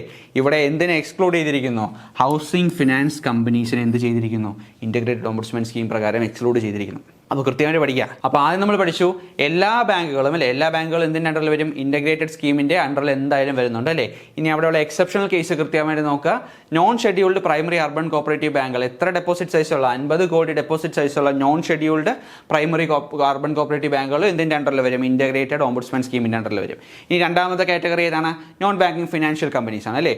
RBI രജിസ്റ്റർ ചെയ്തിട്ടുള്ള ഡെപ്പോസിറ്റുകൾ അക്സെപ്റ്റ് ചെയ്യുന്ന 100 കോടിക്ക് മുകളിൽ അല്ലെ 100 കോടിക്ക് മുകളിലോ അസറ്റ് സൈസ് ഉള്ള NBFCs ആണ് എന്ത് വരുന്നത് ഇൻ്റഗ്രേറ്റഡ് ഓംബുഡ്സ്മാൻ സ്കീം പ്രകാരം വരുന്നത്. ഇനി അവിടെ എന്ത് എക്സ്ക്ലൂഡ് ചെയ്തിട്ടുണ്ട് ഹൗസിംഗ് ഫിനാൻസ് കമ്പനീസിന് എന്ത് ചെയ്തിട്ടുണ്ട് അവിടെ എക്സ്ക്ലൂഡ് ചെയ്തിട്ടുണ്ടെന്നുള്ളത് കൃത്യമായിട്ട് തന്നെ നോട്ട് ചെയ്ത് പഠിക്കുക. ഇനി നമ്മൾ പറഞ്ഞു എല്ലാ പേയ്മെൻറ്റ് പാർട്ടിസിപ്പൻസും അല്ലേ payments and settlement system act പ്രകാരം അതിൻ്റെ അണ്ടറിൽ വരുന്ന എല്ലാ ഇൻസ്റ്റിറ്റ്യൂഷൻസും എവിടെ വരും ഇപ്പോൾ ഇൻ്റഗ്രേറ്റഡ് ഓംബുഡ്സ്മാൻ സ്കീമിലാണ് എന്ത് റിഡ്രസൽ അതോറിറ്റി ആയിട്ട് വരുന്നത് അല്ലേ. അപ്പോൾ എല്ലാ പേയ്മെൻറ്റ് പാർട്ടിസിപ്പൻസും എന്ന് പറയുമ്പോൾ ഡിജിറ്റൽ ട്രാൻസാക്ഷനുമായിട്ട് ബന്ധപ്പെട്ട് നിൽക്കുന്ന എല്ലാ പേയ്മെൻറ്റ് പാർട്ടിസിപ്പൻസും എവിടെ വരും ഇൻ്റഗ്രേറ്റഡ് ഓംബുഡ്സ്മാൻ സ്കീം പ്രകാരം അവർക്ക് റിഡ്രസൽ അതോറിറ്റി ആയിട്ട് ബാധകമായിട്ട് വരുന്നതാണ്. ഇനി നമ്മൾ പഠിച്ചു ഏതാണ് ക്രെഡിറ്റ് ഇൻഫർമേഷൻ കമ്പനീസ് ആക്ട് അല്ലേ. അത് പ്രകാരം എന്താണ് ക്രെഡിറ്റ് ഇൻഫർമേഷൻ കമ്പനീസും എവിടെ വരും നമ്മുടെ ഇൻ്റഗ്രേറ്റഡ് ബാങ്കിങ് ഓംബുഡ്സ്മാൻ സ്കീമിൻ്റെ അണ്ടറിലാണ് വരുന്നത്. അപ്പോൾ ക്രെഡിറ്റ് ഇൻഫർമേഷൻ കമ്പനീസ് എന്ന് പറയുന്നത് നമുക്കറിയാം സിബിൽ ക്രിസിൽ പോലെയുള്ള കമ്പനികളാണ് അല്ലേ. അപ്പോൾ ക്രെഡിറ്റ് ഇൻഫർമേഷൻ നൽകുന്ന കമ്പനിക്ക് മുകളിൽ എന്തെങ്കിലും പരാതി ഉണ്ടെങ്കിലും ഇപ്പോൾ നമ്മൾ ആർക്ക് മുകളിലാണ് പോകുന്നത്? ഇൻ്റഗ്രേറ്റഡ് ഓംബുഡ്സ്മാൻ സ്കീം പ്രകാരമാണ് നമ്മൾ മൂവ് ചെയ്യുന്നത് അല്ലേ. അപ്പോൾ ഇവരെല്ലാം കൃത്യമായിട്ട് തന്നെ പഠിച്ചു വയ്ക്കുക. എല്ലാ ബാങ്കുകളും വരുന്നുണ്ട്. അവിടെ 50 കോടിക്ക് മുകളിൽ ഡെപ്പോസിറ്റ് സൈസുള്ള നോൺ ഷെഡ്യൂൾഡ് ആയിട്ടുള്ള പ്രൈമറി അർബൻ കോപ്പറേറ്റീവ് ബാങ്കുകളും എവിടെ വരുന്നുണ്ട്? ഓംബുഡ്സ്മാൻ സ്കീമിൻ്റെ അണ്ടറിൽ വരുന്നുണ്ട്. ഇനി NBFCകളുടെ കേസിലാണെങ്കിലോ റിസർവ് ബാങ്കുമായിട്ട് എന്ത് ചെയ്തിട്ടുള്ള രജിസ്റ്റർ ചെയ്തിട്ടുള്ള ഡെപ്പോസിറ്റ് അക്സെപ്റ്റ് ചെയ്യുന്ന 100 കോടിക്ക് മുകളിൽ അസറ്റ് സൈസുള്ള, മാറിപ്പോകരുത്, അസറ്റ് സൈസുള്ള NBFCകളാണ് ഇവിടെ വരുന്നത് ഇൻ്റഗ്രേറ്റഡ് ഓംബുഡ്സ്മാൻ സ്കീം പ്രകാരം വരുന്നത്. എന്നാൽ അവിടെ ഹൗസിംഗ് ഫിനാൻസ് കമ്പനീസിനെ എന്ത് ചെയ്തിരിക്കുന്നത്? എക്സ്ക്ലൂഡ് ചെയ്തിരിക്കുന്നു. ഇനി എന്താണ്? എല്ലാ പേയ്മെന്റ് പാർട്ടിസിപ്പൻസും ഇവിടെ വരുന്നുണ്ട് ഇൻ്റഗ്രേറ്റഡ് ഓംബുഡ്സ്മാൻ സ്കീം പ്രകാരം, അതിൽ ബൗണ്ട് ചെയ്തിട്ടുണ്ട്. ഇനി ക്രെഡിറ്റ് ഇൻഫർമേഷൻ കമ്പനീസിനെയും ഇവിടെ കൊണ്ടുവന്നിട്ടുണ്ട് ഇൻ്റഗ്രേറ്റഡ് ഓംബുഡ്സ്മാൻ സ്കീം പ്രകാരം അതിൻ്റെ അണ്ടറിൽ കൊണ്ടുവന്നിട്ടുണ്ട്. അപ്പോൾ ഇൻ്റഗ്രേറ്റഡ് ഓംബുഡ്സ്മാൻ സ്കീം പ്രകാരം ഏതൊക്കെ ഫിനാൻഷ്യൽ ഇൻസ്റ്റിറ്റ്യൂഷൻസ് ആണ് ഇതിൻ്റെ അണ്ടറിൽ വരുന്നത് നമ്മൾ കൃത്യമായിട്ട് പഠിച്ചു അല്ലേ. അത് കൃത്യമായിട്ട് തന്നെ നോട്ട് ചെയ്ത് പഠിക്കുക. അതിലുള്ള എക്സെപ്ഷണൽ കേസസ് കൃത്യമായിട്ട് തന്നെ നോട്ട് ചെയ്ത് പഠിക്കുക. ഓക്കെ, ഇനി എങ്ങനെയാണ് കംപ്ലയിൻറ്റ് സമർപ്പിക്കുന്നതെന്നും ഈ കംപ്ലയിൻറ്റിൻ്റെ കൃത്യമായിട്ടുള്ള ഈ ഒരു ടൈം ലിമിറ്റും എല്ലാം നമുക്കൊന്ന് കൃത്യമായിട്ട് നോക്കാം. ഓക്കെ, ഈ ഒരു ഇൻ്റഗ്രേറ്റഡ് ഓംബുഡ്സ്മാൻ സ്കീം പ്രകാരമാണെങ്കിലും നേരത്തെ ഓംബുഡ്സ്മാൻ സ്കീം പ്രകാരമാണെങ്കിലും കംപ്ലയിൻറ്റ് കൊടുക്കുന്ന രീതിയിലുള്ള ചേഞ്ച് മാത്രമേ ഉള്ളൂ. പിന്നെ കംപ്ലയിൻറ്റ് കൊടുക്കുന്ന അതോറിറ്റി ആരെന്ന് മാറിയിട്ടേ ഉള്ളൂ. കൃത്യമായിട്ട് പഠിച്ചു വയ്ക്കുക. എന്താണ് കംപ്ലയിൻറ്റ് കൊടുക്കുന്ന രീതിയിൽ കുറച്ച് ചേഞ്ചും പിന്നെ എന്താണ് കംപ്ലയിൻറ്റ് ആർക്കാണ് കൊടുക്കുന്നതെന്ന് മാത്രമേ മാറിയിട്ടുള്ളൂ. ബാക്കി എല്ലാ പ്രോസസ്സും എന്താണ് സെയിം തന്നെയാണ്. അപ്പോൾ നോക്കുക, ഒരു കംപ്ലയിൻറ്റ് ഉണ്ടായി കഴിഞ്ഞാൽ അല്ലെങ്കിൽ ഒരു ഫിനാൻഷ്യൽ ഇൻസ്റ്റിറ്റ്യൂഷനിൽ നിന്നും ഉണ്ടായിട്ടുള്ള ഒരു പരാതി ഇല്ലെങ്കിൽ അതിൽ നിന്നും ഉണ്ടായിട്ടുള്ള സർവീസ് ഒരു കസ്റ്റമറിന് എന്താണ് കൃത്യമായിട്ട് അത് എന്താ ചെയ്യാൻ പറ്റിയില്ല, ഒരു അതിന്മേലൊരു സാറ്റിസ്ഫാക്ഷൻ ഉണ്ടാവാതിരിക്കുകയോ ഇല്ലെങ്കിൽ കംപ്ലയിൻറ്റ് കൊടുക്കുന്ന പല രീതികളുണ്ട്. ഓക്കെ, അപ്പോൾ ഒരു പരാതി ഉണ്ടെങ്കിൽ ഒരു ഫിനാൻഷ്യൽ ഇൻസ്റ്റിറ്റ്യൂഷന് മുകളിൽ ഒരു കസ്റ്റമറിന് ഒരു പരാതി ഉണ്ടെങ്കിൽ ആദ്യം എന്താണ് ചെയ്യുക? ഈ ഒരു കസ്റ്റമർ കൃത്യമായിട്ട് ആ ഫിനാൻഷ്യൽ ഇൻസ്റ്റിറ്റ്യൂഷൻ ആയിരിക്കണം എന്ത് ചെയ്തിരിക്കേണ്ടത്? ഈ ഒരു കംപ്ലയിൻറ്റ് ആദ്യം ഫോർവേഡ് ചെയ്യേണ്ടത് അല്ലേ. അപ്പോൾ ഫിനാൻഷ്യൽ ഇൻസ്റ്റിറ്റ്യൂഷന് കംപ്ലയിൻറ്റ് കൊടുത്തതിന് ശേഷം മാത്രമേ എന്ത് ചെയ്യാവുള്ളൂ? ബാങ്കിങ് ഓംബുഡ്സ്മാന് ഈ ഒരു കംപ്ലയിൻറ്റ് ഫോർവേഡ് ചെയ്ത് പോകാൻ പാടുള്ളൂ. അപ്പോൾ ഒരു കസ്റ്റമറിനൊരു കംപ്ലയിൻറ്റ് ഉണ്ടെങ്കിൽ അയാൾ ആദ്യം എന്ത് ചെയ്യണം? ആ ഒരു കംപ്ലയിൻറ്റ് ആ ഒരു കൺസേൺഡ് ഫിനാൻഷ്യൽ ഇൻസ്റ്റിറ്റ്യൂഷന് കൊടുക്കുന്നു. ഈ ഫിനാൻഷ്യൽ ഇൻസ്റ്റിറ്റ്യൂഷന് ഒരു 30 ദിവസത്തെ സമയമുണ്ട് എന്ത് ഈ ഒരു കംപ്ലയിൻറ്റിന് മേൽ റിപ്ലൈ കൊടുക്കാനോ ഇല്ലെങ്കിൽ അതെന്ത് ചെയ്യാൻ റിജക്റ്റ് ചെയ്യാനോ ഇല്ലെങ്കിൽ അത് റെസ്പോണ്ട് ചെയ്യാതിരിക്കാൻ. അപ്പോൾ ഒരു 30 ദിവസത്തെ സമയമുണ്ട് കംപ്ലയിൻറ്റ് കൊടുത്തതിന് ശേഷം. ഈ 30 ദിവസത്തെ സമയത്തിനുള്ളിൽ അയാൾ എന്ത് ചെയ്യാം? റെസ്പോണ്ട് ചെയ്യാതിരിക്കാം. ഒന്നാമത്തെ കേസ് അല്ലേ, റെസ്പോണ്ട് ചെയ്യാതിരിക്കാം. ഇല്ലെങ്കിൽ എന്ത് ചെയ്യാം? ആ കംപ്ലയിൻറ്റ് റിജക്റ്റ് ചെയ്യാം. ഓക്കെ, നമ്മളിത് ബാധിക്കുന്നില്ല അല്ലെങ്കിൽ നമ്മളിങ്ങനെ ചെയ്തിട്ടില്ല എന്ന് പറഞ്ഞ് എന്ത് ചെയ്യാം? റിജക്റ്റ് ചെയ്യാം. പിന്നെ എന്താണ്? ആ ഒരു കംപ്ലയിൻറ്റിന് മേൽ വേണ്ട റിപ്ലൈ കൊടുക്കാം. അപ്പോൾ ഈ 30 ദിവസത്തിനുള്ളിൽ കിട്ടുന്ന ഈ ഒരു ഏത് തന്നെ ആയാലും 30 ദിവസം ഉണ്ടാകുന്ന ഈ ഒരു റിസൾട്ട് ഏത് തന്നെ ആയാലും അതിനനുസരിച്ചായിരിക്കും എന്ത് ചെയ്യുന്നത്? ബാങ്കിങ് ഓംബുഡ്സ്മാൻ്റെ മുകളിൽ നമ്മൾ എന്ത് പോകുന്നത്? പരാതി പോകുന്നത്. അപ്പോൾ കൃത്യമായിട്ട് പഠിച്ചു വയ്ക്കുക. For redressal of his grievance the complainant must first approach the concerned financial institution. അപ്പോൾ ഈ ഒരു കംപ്ലയിൻറ്റ് കൊടുക്കുന്ന ആൾ ആദ്യം ആർക്കാണ് കംപ്ലയിൻറ്റ് കൊടുക്കേണ്ടത്? ആ ഒരു കൺസേൺഡ് ഫിനാൻഷ്യൽ ഇൻസ്റ്റിറ്റ്യൂഷനാണ് കംപ്ലയിൻറ്റ് കൊടുക്കേണ്ടത് അല്ലേ. ഇനി ഈ കൺസേൺഡ് ഫിനാൻഷ്യൽ ഇൻസ്റ്റിറ്റ്യൂഷന് കംപ്ലയിൻറ്റ് കൊടുത്തു കഴിഞ്ഞാൽ അവർക്ക് എത്ര ദിവസത്തെ സമയമുണ്ടെന്ന് ഞാൻ പറഞ്ഞു? അവർക്ക് 30 ദിവസത്തെ സമയമുണ്ട് അല്ലേ. അപ്പോൾ if the bank does not respond or within 30 days and reject the complaint or the complainant is not satisfied with the response അല്ലേ. അപ്പോൾ 3 കേസാണ് ഞാൻ പറഞ്ഞത്. അപ്പോൾ 30 ദിവസം സമയമുണ്ട്. 30 ദിവസം സമയത്തിനുള്ളിൽ എന്ത് ചെയ്യാം? റെസ്പോൺസ് കൊടുക്കാം, റിപ്ലൈ കൊടുക്കാം. ആ റിപ്ലൈ എന്ത് ചെയ്തില്ല? കംപ്ലയിൻറ്റിന് സാറ്റിസ്ഫൈഡ് ആവുന്നില്ല. അങ്ങനത്തെ സാഹചര്യത്തിലോ ഇല്ലെങ്കിൽ ഈ 30 ദിവസത്തിനുള്ളിൽ കൊടുത്ത ഈ ഒരു റിപ്ലൈക്ക് മുകളിൽ എന്താണ്? ആ ഒരു ബാങ്ക് അല്ലെങ്കിൽ ഫിനാൻഷ്യൽ ഇൻസ്റ്റിറ്റ്യൂഷൻ ആ ഒരു കംപ്ലയിൻറ്റ് റിജക്റ്റ് ചെയ്യുകയോ ഓക്കെ ആ ഒരു കംപ്ലയിൻറ്റ് റിജക്റ്റ് ചെയ്യുന്ന കേസോ ഇല്ലെങ്കിൽ ഈ ഒരു 30 ദിവസത്തിനകത്ത് എന്ത് ചെയ്തില്ല? ഈ ഒരു ബാങ്ക് റിപ്ലൈ കൊടുക്കാതിരിക്കുകയോ ചെയ്തു കഴിഞ്ഞാൽ നമുക്ക് എന്ത് ചെയ്യാം? റിസർവ് ബാങ്കിൻ്റെ ഇൻ്റഗ്രേറ്റഡ് ഓംബുഡ്സ്മാൻ സ്കീമിലേക്ക് നമുക്ക് കംപ്ലയിൻറ്റ് ഫോർവേഡ് ചെയ്യാം. എന്നാൽ അത് 1 വർഷത്തിനുള്ളിൽ ഫോർവേഡ് ചെയ്തിരിക്കണം. എന്താണ്? വിത്തിൻ 1 ഇയർ ആണല്ലേ. എന്ന് പറഞ്ഞാൽ എന്താണ്? നമ്മൾ ഫിനാൻഷ്യൽ ഇൻസ്റ്റിറ്റ്യൂഷൻ നമ്മൾ എന്ത് ചെയ്തു? പരാതി കൊടുത്തു അല്ലേ. ഫിനാൻഷ്യൽ ഇൻസ്റ്റിറ്റ്യൂഷന് നമ്മൾ പരാതി കൊടുത്തു. അപ്പോൾ ഇവർക്ക് എന്തുണ്ട്? 30 ദിവസത്തെ സമയമുണ്ട് അല്ലേ. 30 ഡേയ്സ് ടൈമുണ്ട്. എന്ത്? ഈ ഒരു കംപ്ലയിൻറ്റിന് മുകളിലുള്ള റിപ്ലൈ തരാനായിട്ട് 30 ഡേയ്സ് സമയമുണ്ട്. അപ്പോൾ ഈ 30 ഡേയ്സിനുള്ളിൽ റിപ്ലൈ തന്നു. എന്ത് ചെയ്തു? 30 ഡേയ്സിന് റിപ്ലൈ തന്നു. അപ്പോൾ റിപ്ലൈ നമുക്ക് കിട്ടിക്കഴിഞ്ഞു. പിന്നെ എന്താണ്? 30 ഡേയ്സിനുള്ളിൽ എന്ത് ചെയ്തു? ഇത് റിജക്റ്റ് ചെയ്യുന്നു. ഓക്കെ, റിജക്റ്റ് ചെയ്യുന്ന കേസുണ്ട്. ഓക്കെ, പിന്നെ എന്താണ്? 30 ഡേയ്സ് ആയിട്ടും നോ റിപ്ലൈ എന്ന് പറയുന്ന കേസുണ്ട്. ഈ ഒരു 3 കേസിലുമാണ് നമ്മൾ എന്ത് ചെയ്യുന്നത്? ഈ ഒരു കംപ്ലയിൻറ്റ് നമ്മൾ എന്ത് ചെയ്യുന്നത്? ബാങ്കിങ് ഓംബുഡ്സ്മാന് കൃത്യമായിട്ട് ഫോർവേഡ് ചെയ്ത് കൊടുക്കുന്നത് നമ്മൾ പറഞ്ഞു. ഓക്കെ, അപ്പോൾ 30 ദിവസം കൊടുത്ത സമയത്തിനുള്ളിൽ എന്ത് ചെയ്തില്ല? റിപ്ലൈ തന്നില്ല. അപ്പോൾ ഈ 30 ദിവസം തീരുന്ന അന്ന് മുതൽ എന്തുണ്ട്? 1 വർഷത്തെ സമയത്തിനുള്ളിൽ നമുക്ക് എന്ത് ചെയ്യാം? ബാങ്കിങ് ഓംബുഡ്സ്മാൻ സ്കീം ഈ കംപ്ലയിൻറ്റ് നമുക്ക് ഫോർവേഡ് ചെയ്യാം അല്ലേ. ഇനി എന്താണ്? 30 ദിവസം സമയത്തിനുള്ളിൽ എന്ത് ചെയ്തു? റിപ്ലൈ കൊടുക്കുകയുണ്ടായി. ഓക്കെ, അപ്പോൾ ആ റിപ്ലൈ കൊടുത്ത ആ ഡേറ്റ് മുതൽ എന്താണ്? 1 വർഷത്തെ സമയത്തിനുള്ളിൽ നമുക്ക് എന്ത് ചെയ്യാം? ബാങ്കിങ് ഓംബുഡ്സ്മാന് ഈ ഒരു കംപ്ലയിൻറ്റ് ഫോർവേഡ് ചെയ്യാം. ഇനി എന്താണ്? റിജക്റ്റ് ചെയ്യുന്ന കേസിലാണെങ്കിലോ റിജക്റ്റ് ചെയ്യുന്ന ആ ഡേറ്റ് മുതലാണെന്ന് 1 വർഷം വരെ നമുക്ക് സമയമുള്ളത് അല്ലേ. അപ്പോൾ ബാങ്കിങ് ഓംബുഡ്സ്മാന് നമ്മൾ കംപ്ലൈൻറ്റ് കൊടുക്കുമ്പോൾ ഈ ഒരു ഫിനാൻഷ്യൽ ഇൻസ്റ്റിറ്റ്യൂഷന് കൊടുത്തതിന് ശേഷമായിരിക്കണം നമ്മൾ കംപ്ലൈൻറ്റ് കൊടുക്കേണ്ടത്. ഈ ഒരു ഫിനാൻഷ്യൽ ഇൻസ്റ്റിറ്റ്യൂഷൻ എത്ര ദിവസം സമയമുണ്ട്? 30 ദിവസത്തെ സമയമുണ്ട്. ആ 30 ദിവസത്തിനുള്ളിൽ എന്ത് ചെയ്യാം? റിപ്ലൈ തരാതിരിക്കാം, റിപ്ലൈ തരുന്ന സാഹചര്യമുണ്ട്, പിന്നെന്താണ് ആ ഒരു കംപ്ലൈൻറ്റ് റിജക്റ്റ് ചെയ്യുകയും ചെയ്യാം അല്ലേ. അങ്ങനെ റിജക്റ്റ് ചെയ്ത് കഴിഞ്ഞാലോ ഇല്ലെങ്കിൽ റിപ്ലൈ തരാതിരുന്നാലോ ഇല്ലെങ്കിൽ റിപ്ലൈ തന്നാലോ ഓക്കെ, അതാത് റെസ്പെക്റ്റീവ് സാധനങ്ങൾ സംഭവിച്ചു കഴിഞ്ഞ് 1 വർഷത്തിനുള്ളിൽ നമ്മൾ എന്ത് ചെയ്യാം? 1 വർഷം വരെ നമുക്ക് സമയമുണ്ട് ബാങ്കിങ് ഓംബുഡ്സ്മാനെ നമുക്ക് സമീപിക്കാം. അപ്പോൾ കൃത്യമായിട്ട് പഠിച്ചു വയ്ക്കുക കേട്ടോ, ഈ ഒരു ടൈമിൻ്റെ കാര്യവും ഇത് കൃത്യമായിട്ട് പഠിച്ചു വയ്ക്കുക. അപ്പോൾ ബാങ്കിങ് ഓംബുഡ്സ്മാനെ നമ്മൾ കംപ്ലൈൻറ്റ് 1 വർഷത്തിനകത്താണ്, ഈ ഒരു 3 സംഭവം സംഭവിച്ചു കഴിഞ്ഞ് 1 വർഷത്തിനകത്താണ് നമ്മൾ എന്ത് ചെയ്യുന്നത്? ബാങ്കിങ് ഓംബുഡ്സ്മാനെ നമ്മൾ കംപ്ലൈൻറ്റ് ഫോർവേഡ് ചെയ്യുന്നത്. അപ്പോൾ ഇൻ്റഗ്രേറ്റഡ് ബാങ്കിങ് ഓംബുഡ്സ്മാൻ സ്കീം പ്രകാരം കംപ്ലൈൻറ്റ് ഫയൽ ചെയ്യുന്നതും അത് കൃത്യമായിട്ട് എങ്ങനെയാണ് ഇൻ്റഗ്രേറ്റഡ് ബാങ്കിങ് ഓംബുഡ്സ്മാനെ നമ്മൾ കൃത്യമായിട്ട് ഫോർവേഡ് ചെയ്ത് കൊടുക്കുന്നത്, എത്ര നാളിനുള്ളിൽ ഫോർവേഡ് ചെയ്ത് കൊടുക്കണം നമ്മൾ പഠിച്ചു. ഓക്കെ, ഇനി ഡീറ്റെയിൽ ആയിട്ട് ഈ ഒരു കംപ്ലൈൻറ്റ് വന്നതിന് ശേഷം ഇതെങ്ങനെയാണ് നമ്മളിത് എടുക്കുന്നതെന്നും ഈ ഒരു കംപ്ലൈൻറ്റ് ചെക്ക് ചെയ്യുന്നതും പിന്നെ അതിന് മുകളിൽ പിന്നെ അവാർഡ് ഇറക്കുന്നതും എല്ലാം ഇതിന് മുകളിൽ അപ്പീൽ പോകുന്നതും എല്ലാം നമ്മൾ കൃത്യമായിട്ട് ഇനി വരുന്ന ക്ലാസ്സുകളിൽ നമ്മൾ പഠിക്കും. ഓക്കെ, ഇനി ഇൻ്റഗ്രേറ്റഡ് ഓംബുഡ്സ്മാൻ സ്കീം പ്രകാരം നമ്മൾ പറഞ്ഞു നേരത്തെ ഓംബുഡ്സ്മാനെ നിന്ന് നോക്കുമ്പോൾ എന്താണ് വലിയ വ്യത്യാസമൊന്നുമില്ല. ബാക്കിയുള്ള 3 എന്താണ് നിലവിലുണ്ടായിരുന്ന 3 ഓംബുഡ്സ്മാൻ സ്കീമുകളെല്ലാം എന്ത് ചെയ്യുകയാണ്? മെർജ് ചെയ്യുന്നതും പിന്നെ എന്താണ് കുറച്ച് കംപ്ലൈൻറ്റ് കൊടുക്കുന്ന രീതിയിലുള്ള കുറച്ച് മാറ്റവും പിന്നെ എന്താണ് കംപ്ലൈൻറ്റ് സ്വീകരിക്കുന്ന രീതിയിലുള്ള മാറ്റവും പിന്നെ ഇതിൽ ഉൾപ്പെട്ടിട്ടുള്ള എന്താണ് ഫിനാൻഷ്യൽ ഇൻസ്റ്റിറ്റ്യൂഷൻസിൻ്റെ എണ്ണത്തിലും വന്നിട്ടുള്ള കുറച്ച് മാറ്റങ്ങളാണ് എന്ത് പുതിയ ഓംബുഡ്സ്മാൻ സ്കീം പ്രകാരം വന്നിട്ടുള്ളത് അല്ലേ. അപ്പോൾ പഴയ ഓംബുഡ്സ്മാൻ സ്കീം പോലെ തന്നെ എന്താണ് there is no charge or fee for a customer for filing or for resolving a complaint. അപ്പോൾ ഒരു കംപ്ലൈൻറ്റ് റിസോൾവ് ചെയ്യുന്നതിനോ കംപ്ലൈൻറ്റ് ഫയൽ ചെയ്യുന്നതിനോ ഇൻ്റഗ്രേറ്റഡ് ഓംബുഡ്സ്മാൻ സ്കീം പ്രകാരവും എന്തില്ല ഒരു തരത്തിലുള്ള ഫീയോ ചാർജോ എന്ത് ചെയ്യുന്നില്ല ഈടാക്കുന്നില്ല എന്നുള്ളതാണ്. ഇനി എന്താണ് the complaint should be made to the RBI ombudsman not later than 1 year. അപ്പോൾ നമ്മൾ നേരത്തെ പഠിച്ചു എന്താണ് ഫിനാൻഷ്യൽ ഇൻസ്റ്റിറ്റ്യൂഷന് കൊടുത്തു 30 ദിവസത്തെ സമയം അവർക്ക് കൊടുത്തിട്ടുണ്ട്. ആ ഒരു സമയത്തിനുള്ളിൽ ഉണ്ടാവുന്ന റിസൾട്ട് എന്ത് തന്നെയായാലും അത് തൊട്ട് എത്ര വർഷം 1 വർഷത്തെ സമയമുണ്ട് നമുക്ക് ഓംബുഡ്സ്മാനിലേക്ക് എന്ത് ചെയ്യാൻ ഈ ഒരു പരാതി ഫോർവേഡ് ചെയ്യാൻ അല്ലേ. അപ്പോൾ ഈ ഒരു പരാതി നമ്മൾ ഫോർവേഡ് ചെയ്യുന്നത് 1 വർഷത്തിനുള്ളിലായിരിക്കണം, കൃത്യമായിട്ടും 1 വർഷത്തിനുള്ളിലായിരിക്കണം എന്ത് ബാങ്കിങ് ഓംബുഡ്സ്മാൻ സ്കീമിന് നമ്മൾ പരാതി ഫോർവേഡ് ചെയ്യേണ്ടത്. ഇനി അടുത്തതായിട്ട് കൃത്യമായിട്ട് പഠിക്കുക എന്താണ് A person having A grievance shall file A complaint through CRPC കേട്ടോ. അപ്പോൾ എന്താണ് നമ്മൾ നേരത്തെ എന്താണ് ചെയ്തുകൊണ്ടിരുന്നത്? നമുക്ക് നേരത്തെ ഓൺലൈൻ വഴി ജിമെയിൽ വഴി അല്ലെങ്കിൽ മെയിൽ വഴി അയക്കാം, ഇല്ലെങ്കിൽ എന്ത് ചെയ്യാം ഇൻ പേഴ്സൺ ആയിട്ട് ഡയറക്റ്റായിട്ട് എന്ത് ചെയ്യാം ഓംബുഡ്സ്മാൻ്റെ ഓഫീസിൽ കൊണ്ടു കൊടുക്കാം അല്ലേ. എന്നാൽ ഇപ്പോൾ ഇൻ്റഗ്രേറ്റഡ് ഓംബുഡ്സ്മാൻ സ്കീം പ്രകാരം എന്താണ് ഒരു കംപ്ലൈൻ്റ് ഉള്ള ഒരു പരാതിക്കാരൻ എന്ത് ചെയ്യണം? അദ്ദേഹം CRPC വഴിയായിരിക്കണം എന്ത് ചെയ്യേണ്ടത്? കംപ്ലൈൻറ്റ് ഫയൽ ചെയ്യേണ്ടത് അല്ലേ. CRPC എന്ന് പറഞ്ഞാൽ എന്താണ്? CRPC എന്ന് പറഞ്ഞാൽ എന്താണ്? Central receipts and processing centre. കൃത്യമായിട്ട് നോട്ട് ചെയ്ത് വെക്കുക. ഇൻ്റഗ്രേറ്റഡ് ഓംബുഡ്സ്മാൻ സ്കീം പ്രകാരം ഇപ്പോൾ നമ്മൾ കംപ്ലൈൻറ്റുകൾ ഫയൽ ചെയ്യുന്ന രീതി എന്ന് പറയുന്നത് CRPC വഴിയാണ്. എന്താണ്? Central receipts and processing centre. ചണ്ഡീഗഡിലെ ഹെഡ് ക്വാർട്ടേഴ്സ് ഉള്ള central receipts and processing centre വഴിയാണ് നമ്മൾ എന്ത് ചെയ്യുന്നത്? കംപ്ലൈൻറ്റുകൾ ഫയൽ ചെയ്യുന്നത് അല്ലേ. ഈ കംപ്ലൈൻറ്റ് നമുക്ക് എങ്ങനെയൊക്കെ ഫയൽ ചെയ്യാം? അവരുടെ ഓൺലൈൻ പോർട്ടൽ വഴി എന്ത് ചെയ്യാം? ഈ ഒരു കംപ്ലൈൻറ്റ് ഫയൽ ചെയ്യാം അല്ലേ. ഇല്ലെങ്കിൽ അവർക്ക് എന്ത് ചെയ്യാം? ഇലക്ട്രോണിക് മോഡ് വഴി നമുക്ക് എന്ത് ചെയ്യാം? കംപ്ലൈൻറ്റ് ഫയൽ ചെയ്യാം. ഇല്ലെങ്കിൽ എന്ത് ചെയ്യാം? ചണ്ഡീഗഡിലെ അവരുടെ ഓഫീസിലേക്ക് നമുക്ക് ഫിസിക്കൽ മോഡിൽ എന്ത് പോസ്റ്റലായിട്ടോ നേരിട്ട് കൊണ്ടിടുകയോ ചെയ്യാം. അപ്പോൾ CMSൻ്റെ പോർട്ടൽ വഴി ഏതാണ് CRPCയുടെ ഓൺലൈൻ പോർട്ടൽ വഴി നമുക്ക് എന്ത് ചെയ്യാം? കംപ്ലൈൻറ്റ് ഫയൽ ചെയ്യാം. പിന്നെ എന്താണ് ഇലക്ട്രോണിക് മീഡിയ ഇല്ലെങ്കിൽ അവർക്ക് ഇമെയിൽ അയക്കുകയോ ചെയ്യാം. ഇല്ലെങ്കിൽ എന്താണ് ഫിസിക്കൽ മോഡ് വഴി എന്ത് ചെയ്യാം? CRPCയിലേക്കാണ് നമ്മൾ എന്ത് ചെയ്യുന്നത്?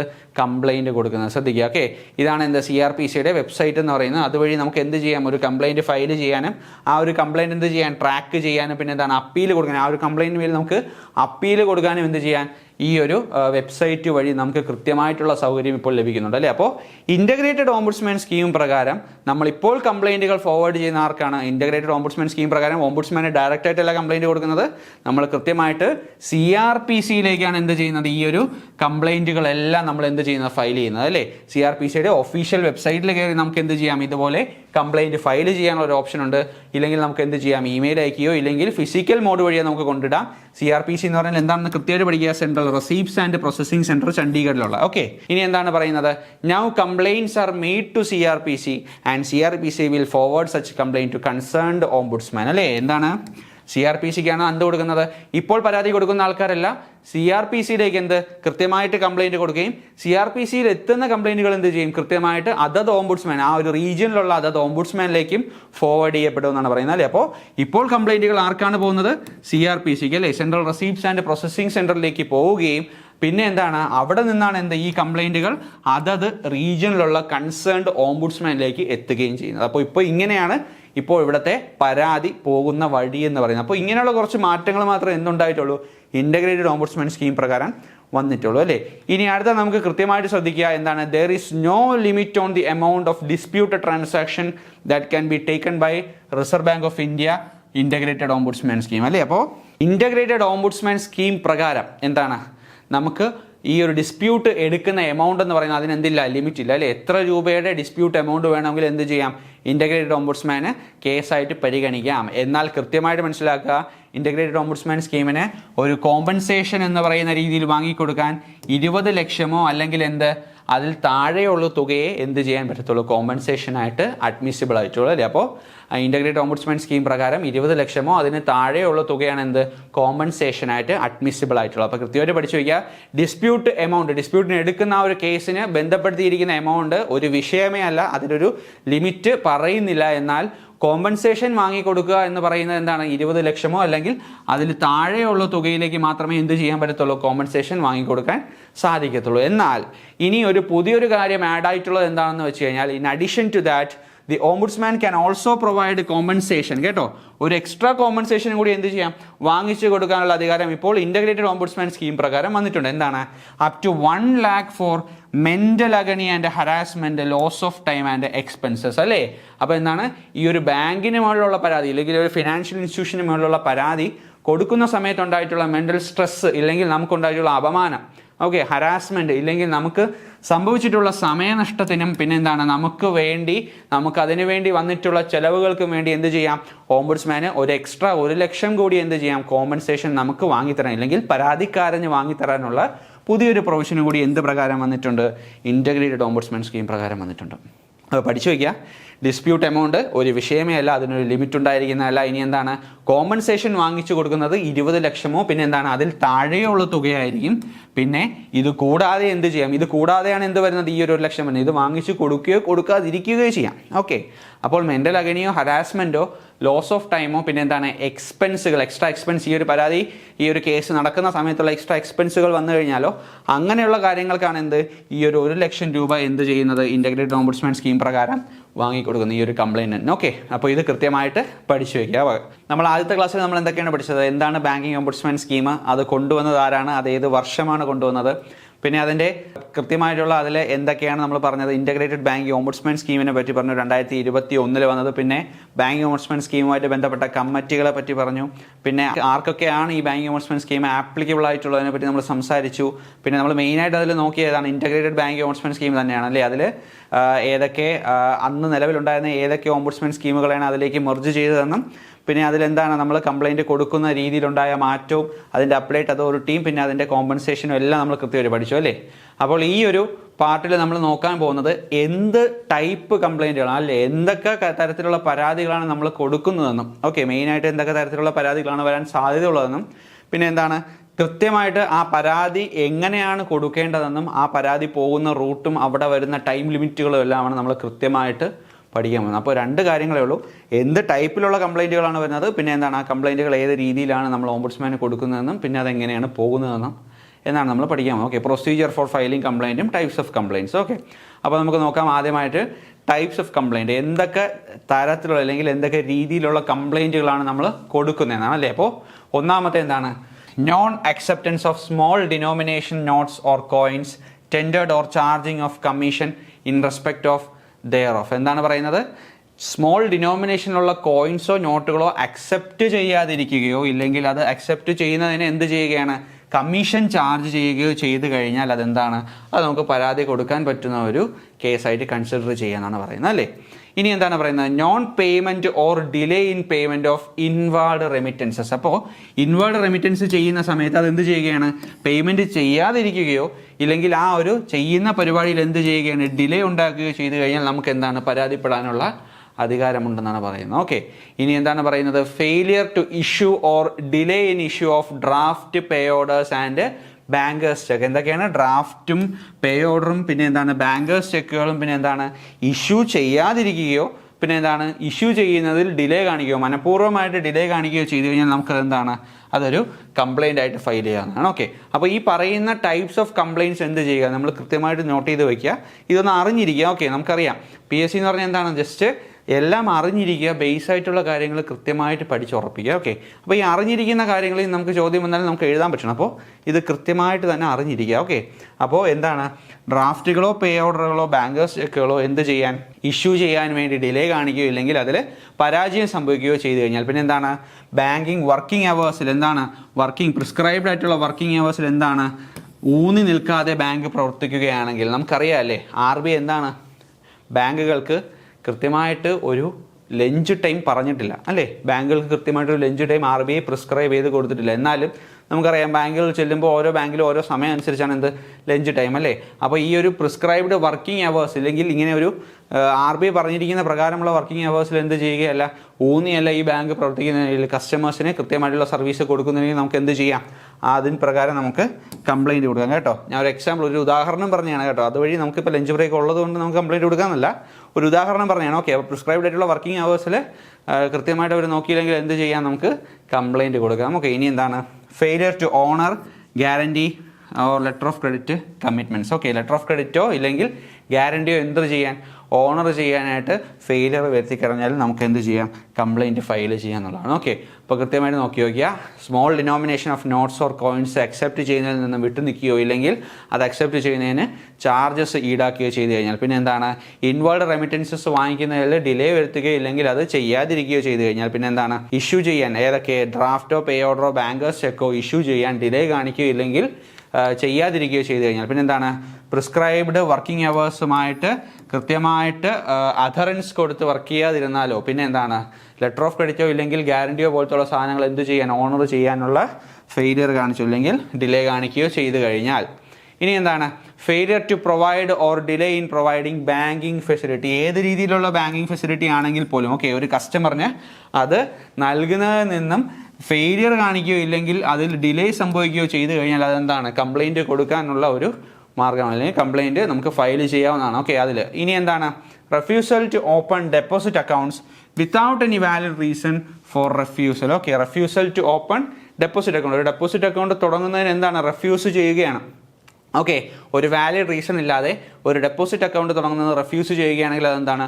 കംപ്ലയിൻറ്റ് ഫയൽ ചെയ്യാനുള്ള ഒരു കാരണമാണ്. ഇനി എന്താണ്? Levying of charges without advocate prior notice to the customer. അപ്പോൾ കസ്റ്റമറിന് കൃത്യമായിട്ട് മുൻകൂട്ടി നോട്ടീസ് കൊടുക്കാതെ കൃത്യമായിട്ടുള്ള കാരണങ്ങളില്ലാതെ അതിന് കൃത്യമായിട്ടുള്ള റീസൺ ഇല്ലാതെ ചാർജുകൾ അവരിൽ നിന്നും ഈടാക്കുന്നതും എന്താണ്? പരാതി കൊടുക്കാനുള്ളൊരു കാരണമാണ്. ഓക്കെ, അപ്പോൾ levying of charges without adequate prior notice to കസ്റ്റമറും എന്താണ്? പരാതി കൊടുക്കുന്നതിനുള്ള ഒരു രീതിയാണ്, അല്ലെങ്കിൽ പരാതി കൊടുക്കുക ഒരു ടൈപ്പ് ഓഫ് കംപ്ലൈൻ്റ് ആണ്. ഇനി എന്താണ് പറയുന്നത്? No adherence by the bank to RBI instructions on ATM or debit card credit card operations അല്ലേ? അപ്പോൾ എന്താണ്? ATMൻ്റെയോ ഡെബിറ്റ് കാർഡിൻ്റെയോ ക്രെഡിറ്റ് കാർഡിൻ്റെയോ ഓപ്പറേഷൻസിന് RBI നൽകിയിട്ടുള്ള ഗൈഡ് ലൈൻസ് പ്രകാരമല്ല ബാങ്ക് എന്ത് ചെയ്യുന്നത്? വർക്ക് ചെയ്യുന്നില്ലെങ്കിൽ ബാങ്ക് എന്താണ്? അതിനനുസരിച്ചല്ല ബാങ്ക് അവരുടെ സേവനം കൊടുക്കുന്നതെങ്കിൽ അത് എന്താണ്? നമുക്ക് കംപ്ലയിൻറ്റ് കൊടുക്കാവുന്നതാണ്. ഓക്കെ, അതിന് മുകളിൽ നമുക്ക് എന്ത് കൊടുക്കാം? കംപ്ലയിൻറ്റ് കൊടുക്കാം. ഇനി എന്താണ്?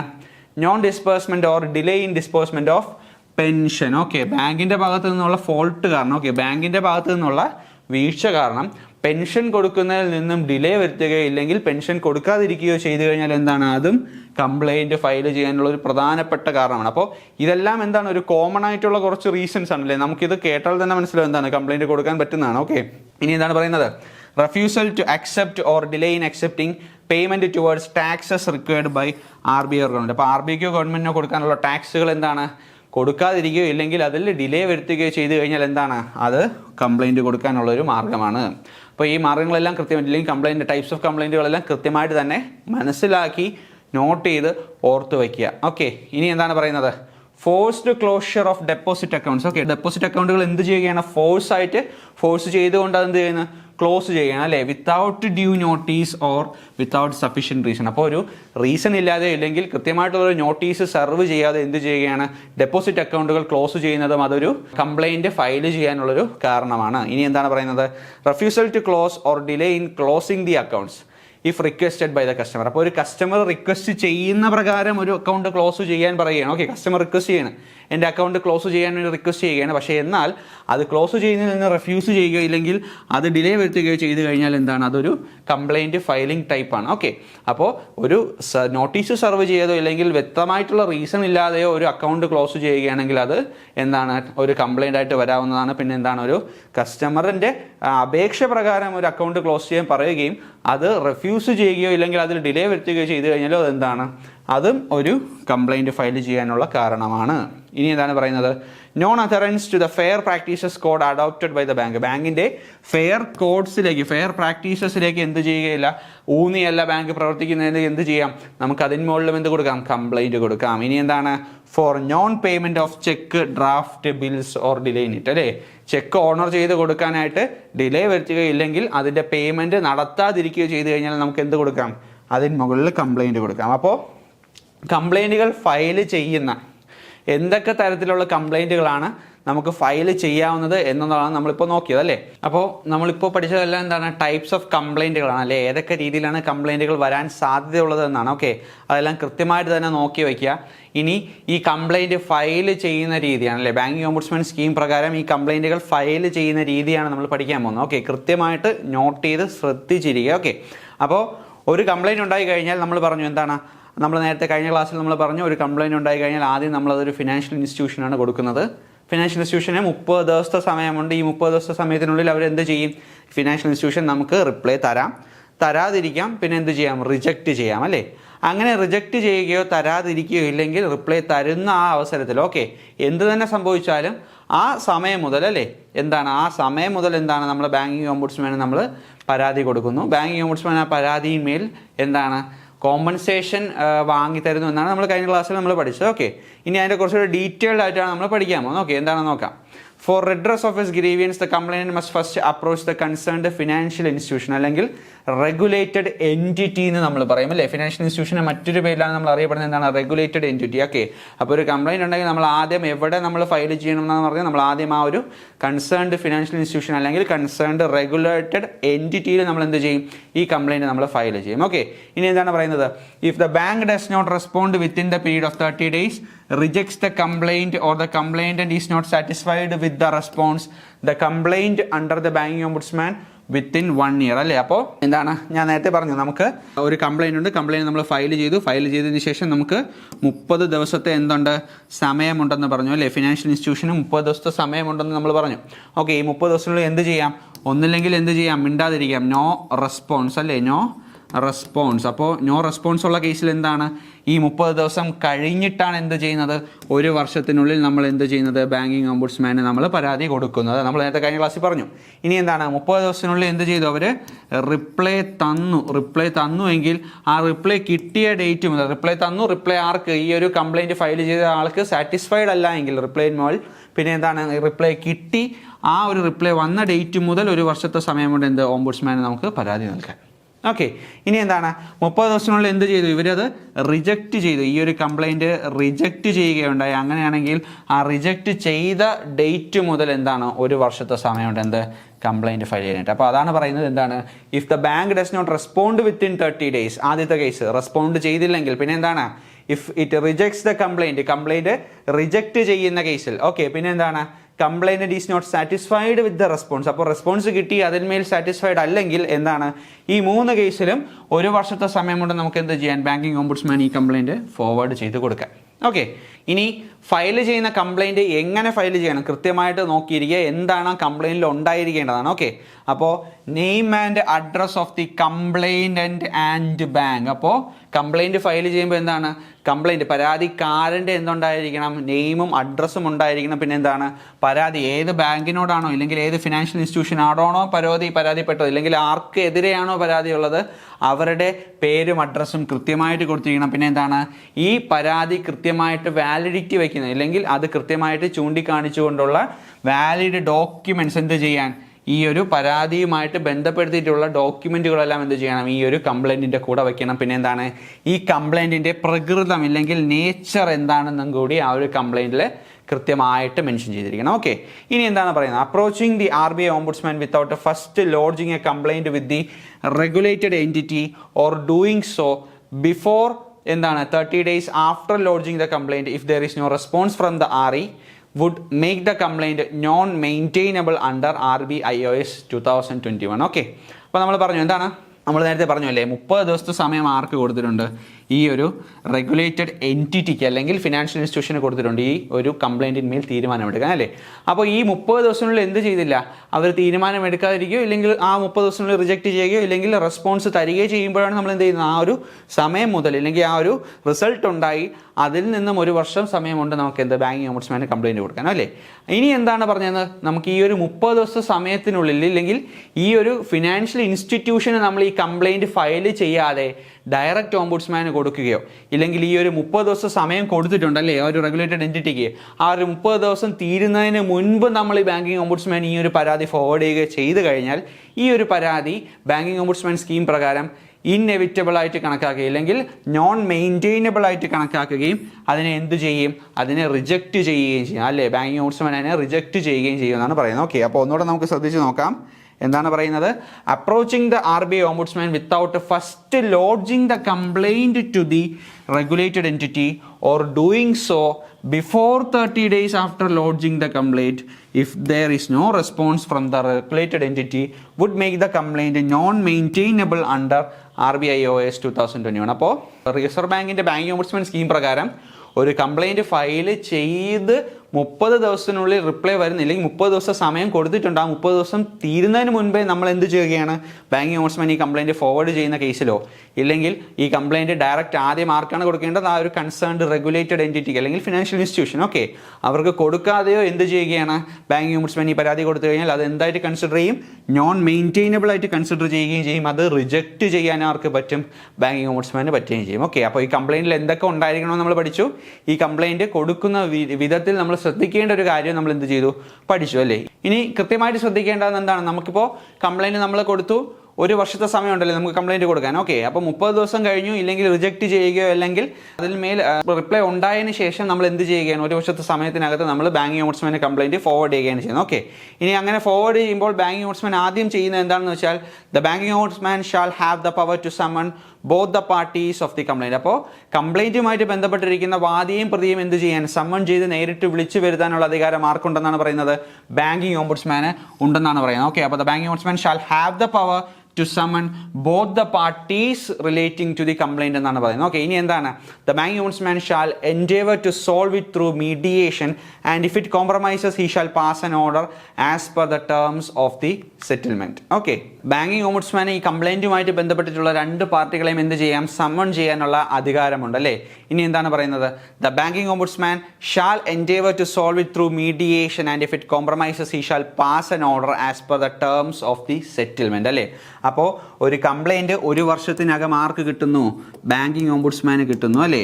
ബാങ്കിങ് ഓംബുഡ്സ്മാൻ 1 വർഷത്തിനകം ഒരു കംപ്ലൈൻറ്റ് കിട്ടുന്നു. ആദ്യം ഫിനാൻഷ്യൽ ഇൻസ്റ്റിറ്റ്യൂഷന് കൊടുക്കുന്നു, 30 ദിവസത്തെ സമയം കഴിയുന്നു. 30 ദിവസത്തെ സമയം കഴിഞ്ഞതിന് ശേഷം ഇല്ലെങ്കിൽ റിജക്റ്റ് ചെയ്യുകയോ ഇല്ലെങ്കിൽ റിപ്ലൈ കൊടുക്കുന്ന ആ ഒരു ഓർഡർ, ആ ഒരു ഡേറ്റ് തൊട്ട് 1 വർഷത്തിനകത്ത് എന്ത് ചെയ്യാം, ഓംബുഡ്സ്മാന് നമുക്ക് കംപ്ലൈൻറ്റ് കൊടുക്കാം. ഈ ഒരു ഓംബുഡ്സ്മാൻ 1 വർഷത്തിനകത്ത് എന്ത് കിട്ടുന്നു, ഈ ഒരു കംപ്ലൈൻറ്റ് കയ്യിൽ കിട്ടുകയാണ്. ഓക്കെ, അങ്ങനെ കയ്യിൽ കിട്ടിയതിന് ശേഷം അദ്ദേഹം എന്ത് ചെയ്യാം, 1 മാസത്തെ സമയം എന്തുണ്ട്, ഓംബുഡ്സ്മാൻ്റെ കയ്യിലുണ്ട് അല്ലേ. 1 മന്ത് ടൈമുണ്ട്. ഈ ഒരു സമയത്തിനുള്ളിൽ എന്ത് ചെയ്യാം, ഈ ഒരു കംപ്ലൈൻറ്റ് അദ്ദേഹം മീഡിയേറ്ററായിട്ട് നിന്നുകൊണ്ട് കോംപ്രമൈസ് ചെയ്യാൻ ശ്രമിക്കും. ആദ്യം അദ്ദേഹം ചെയ്യുന്നത് എന്താണ്, മീഡിയേറ്ററായിട്ട് നിന്നുകൊണ്ട് കോംപ്രമൈസ് ചെയ്യാൻ ശ്രമിക്കും. എത്ര നാളിനുള്ളിൽ, 1 മാസത്തിനുള്ളിൽ. അത് ശ്രദ്ധിക്കുക. ഓക്കെ, അപ്പോൾ കംപ്ലൈൻറ്റ് കിട്ടിക്കഴിഞ്ഞാൽ 1 മാസത്തിനുള്ളിൽ എന്ത് ചെയ്യാം, അത് മീഡിയേറ്ററായിട്ട് നിന്നുകൊണ്ട് ആ ഒരു കംപ്ലൈൻറ്റ് കോംപ്രമൈസ് ചെയ്ത് സെറ്റിൽമെൻറ്റിലേക്ക് എത്താൻ ശ്രമിക്കാം. ഓക്കെ, അങ്ങനെ എത്തുകയാണെങ്കിൽ ഓർഡർ ഇറക്കുകയും അവാർഡ് ഇറക്കുകയും അതിനനുസരിച്ച് നമ്മുടെ ഈ ഒരു റെഗുലേറ്റഡ് എൻറ്റിറ്റിയും കംപ്ലൈൻറ്റിനും അതിനനുസരിച്ച് പോവുകയും ചെയ്യും. ഓക്കെ, ഇനി അങ്ങനെ 1 മാസത്തിനകത്ത് എന്ത് ചെയ്തില്ല, കംപ്ലൈൻറ്റ് മീഡിയേഷൻ വഴി കോംപ്രമൈസിൽ എത്തിക്കാൻ സാധിച്ചില്ലെങ്കിൽ രണ്ട് പാർട്ടീസിൻ്റെയും വാദം കേട്ടതിന് ശേഷം എന്ത് ചെയ്യും? ബാങ്കിങ് ഓംബുഡ്സ്മാൻ ഒരു അവാർഡ് പുറത്തിറക്കും. ഓക്കെ, ഒരു മാസത്തിനുള്ളിൽ മീഡിയേഷന് ശ്രമിക്കും. അത് ശ്രമിച്ചിട്ട് നടന്നില്ലെങ്കിൽ എന്ത് ചെയ്യും? അവാർഡ് പുറത്തിറക്കും. രണ്ടുപേരുടെയും ഭാഗം കേട്ടതിന് ശേഷം അവാർഡ് ഇറക്കും. ഓക്കെ, ഈ അവാർഡ് ഇറങ്ങിക്കഴിഞ്ഞ് കഴിഞ്ഞാൽ എന്താണ്? കംപ്ലൈൻറ്റന്റിന് ഇല്ലെങ്കിൽ പരാതിക്കാരൻ ഈ ഒരു അവാർഡ് സാറ്റിസ്ഫൈഡ് ആണെങ്കിൽ അദ്ദേഹം എന്ത് ചെയ്യണം? 30 ദിവസത്തിനുള്ളിൽ, ഈ അവാർഡ് ഇറങ്ങി 30 ദിവസത്തിനുള്ളിൽ എന്ത് ചെയ്യണം എന്നാണ് പറയുന്നത്? ബാങ്കിന് ലെറ്റർ ഓഫ് അക്സെപ്റ്റൻസ് അയക്കണം എന്നാണ് പറയുന്നത്. എന്താണ്? 30 ദിവസത്തിനുള്ളിൽ ബാങ്കിന് ലെറ്റർ ഓഫ് അക്സെപ്റ്റൻസ് ബാങ്കിന് അയക്കണം. എന്താണ്? ഈ വിധി എനിക്ക് അക്സെപ്റ്റബിൾ ആണ്, ഞാൻ ഈ വിധി അനുസരിച്ചുള്ള സെറ്റിൽമെൻറ്റിന് തയ്യാറാണ് എന്ന് പറഞ്ഞ് പരാതിക്കാരൻ എന്ത് ചെയ്യും? ലെറ്റർ ഓഫ് അക്സെപ്റ്റൻസ് 30 ദിവസത്തിനുള്ളിൽ ആർക്കയക്കും? അവാർഡ് ഇറങ്ങി 30 ദിവസത്തിനുള്ളിൽ ആ ഒരു കൺസേൺഡ് ആയിട്ടുള്ള റെഗുലേറ്റഡ് എൻറ്റിറ്റിക്കോ അല്ലെങ്കിൽ ആ ഒരു ഫിനാൻഷ്യൽ ഇൻസ്റ്റിറ്റ്യൂഷനോ അയച്ചു കൊടുക്കും അല്ലേ? ഇനി എന്താണ്? ഈ ഒരു ലെറ്റർ ഓഫ് അക്സെപ്റ്റൻസ് കിട്ടി എന്താണ്? ഒരു മാസത്തിനുള്ളിൽ എന്ത് ചെയ്യണം? ഈ ഒരു റെഗുലേറ്റഡ് എൻറ്റിറ്റി എന്ത് ചെയ്യണം? ഈ ഒരു സെറ്റിൽമെൻറ്റ് കൃത്യമായിട്ട് നടപ്പിലാക്കിയിരിക്കണം. ഓക്കെ, ഈ അവാർഡ് പ്രകാരമുള്ള സെറ്റിൽമെൻറ്റ് കൃത്യമായിട്ട് എന്ത് ചെയ്യണം?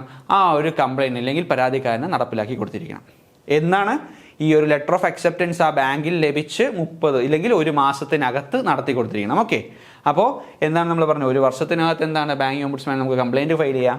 കംപ്ലൈൻറ്റ് ഫയൽ ചെയ്ത് ഒരു മാസത്തിനകം അദ്ദേഹം എന്ത് ചെയ്യും? അത് കോംപ്രമൈസ് വഴി, മീഡിയേഷൻ വഴി അതിനെ എന്ത് ചെയ്യും? കോംപ്രമൈസിൽ എത്തിക്കാൻ ശ്രമിക്കും. അദ്ദേഹത്തിന് രണ്ട് പാർട്ടികളെയും സമ്മൺ ചെയ്യാനുള്ള അധികാരമുണ്ട്. സമ്മൺ ചെയ്ത് വിളിച്ചു വരുത്തി അവരുടെ ഭാഗമെല്ലാം കേട്ടതിന് ശേഷം അത് എന്ത് ചെയ്യും? കോംപ്രമൈസ് ചെയ്യാൻ ശ്രമിക്കും. കോംപ്രമൈസ് ചെയ്യാൻ ശ്രമിച്ചിട്ട് അത് നടന്നില്ലെങ്കിൽ എന്ത് ചെയ്യും? ഈ ഒരു കാര്യങ്ങളെല്ലാം വെച്ചുകൊണ്ട്, ഈ ഒരു ഫാക്റ്റുകളെല്ലാം വെച്ചുകൊണ്ട് അദ്ദേഹം എന്ത് ചെയ്യും? ഒരു അവാർഡ് പുറപ്പെടുവിക്കും. ആ ഒരു അവാർഡിന്മേൽ എന്ത് ചെയ്യണം? 30 ദിവസത്തിനുള്ളിൽ ആ അവാർഡ് അക്സെപ്റ്റബിൾ ആണെങ്കിൽ, ശ്രദ്ധിക്കുക, എന്താണ്? അക്സെപ്റ്റബിൾ ആണെങ്കിൽ മാത്രം എന്ത് ചെയ്യും? 30 ദിവസത്തിനുള്ളിൽ അവാർഡ് ലഭിച്ച് 30 ദിവസത്തിനുള്ളിൽ എന്ത് ചെയ്യും? കംപ്ലൈൻറ്റിൻ്റെ ലെറ്റർ ഓഫ് അക്സെപ്റ്റൻസ് ബാങ്കിലേക്ക് അല്ലെങ്കിൽ ആ ഒരു റെഗുലേറ്റഡ് എൻറ്റിറ്റിയിലേക്ക് അയച്ചു കൊടുക്കുകയാണ് ചെയ്യുന്നത്. ഓക്കെ, ആ ഒരു ലെറ്റർ ഓഫ് അക്സെപ്റ്റൻസ് കിട്ടി ഒരു മാസത്തിനകം എന്ത് ചെയ്യണം?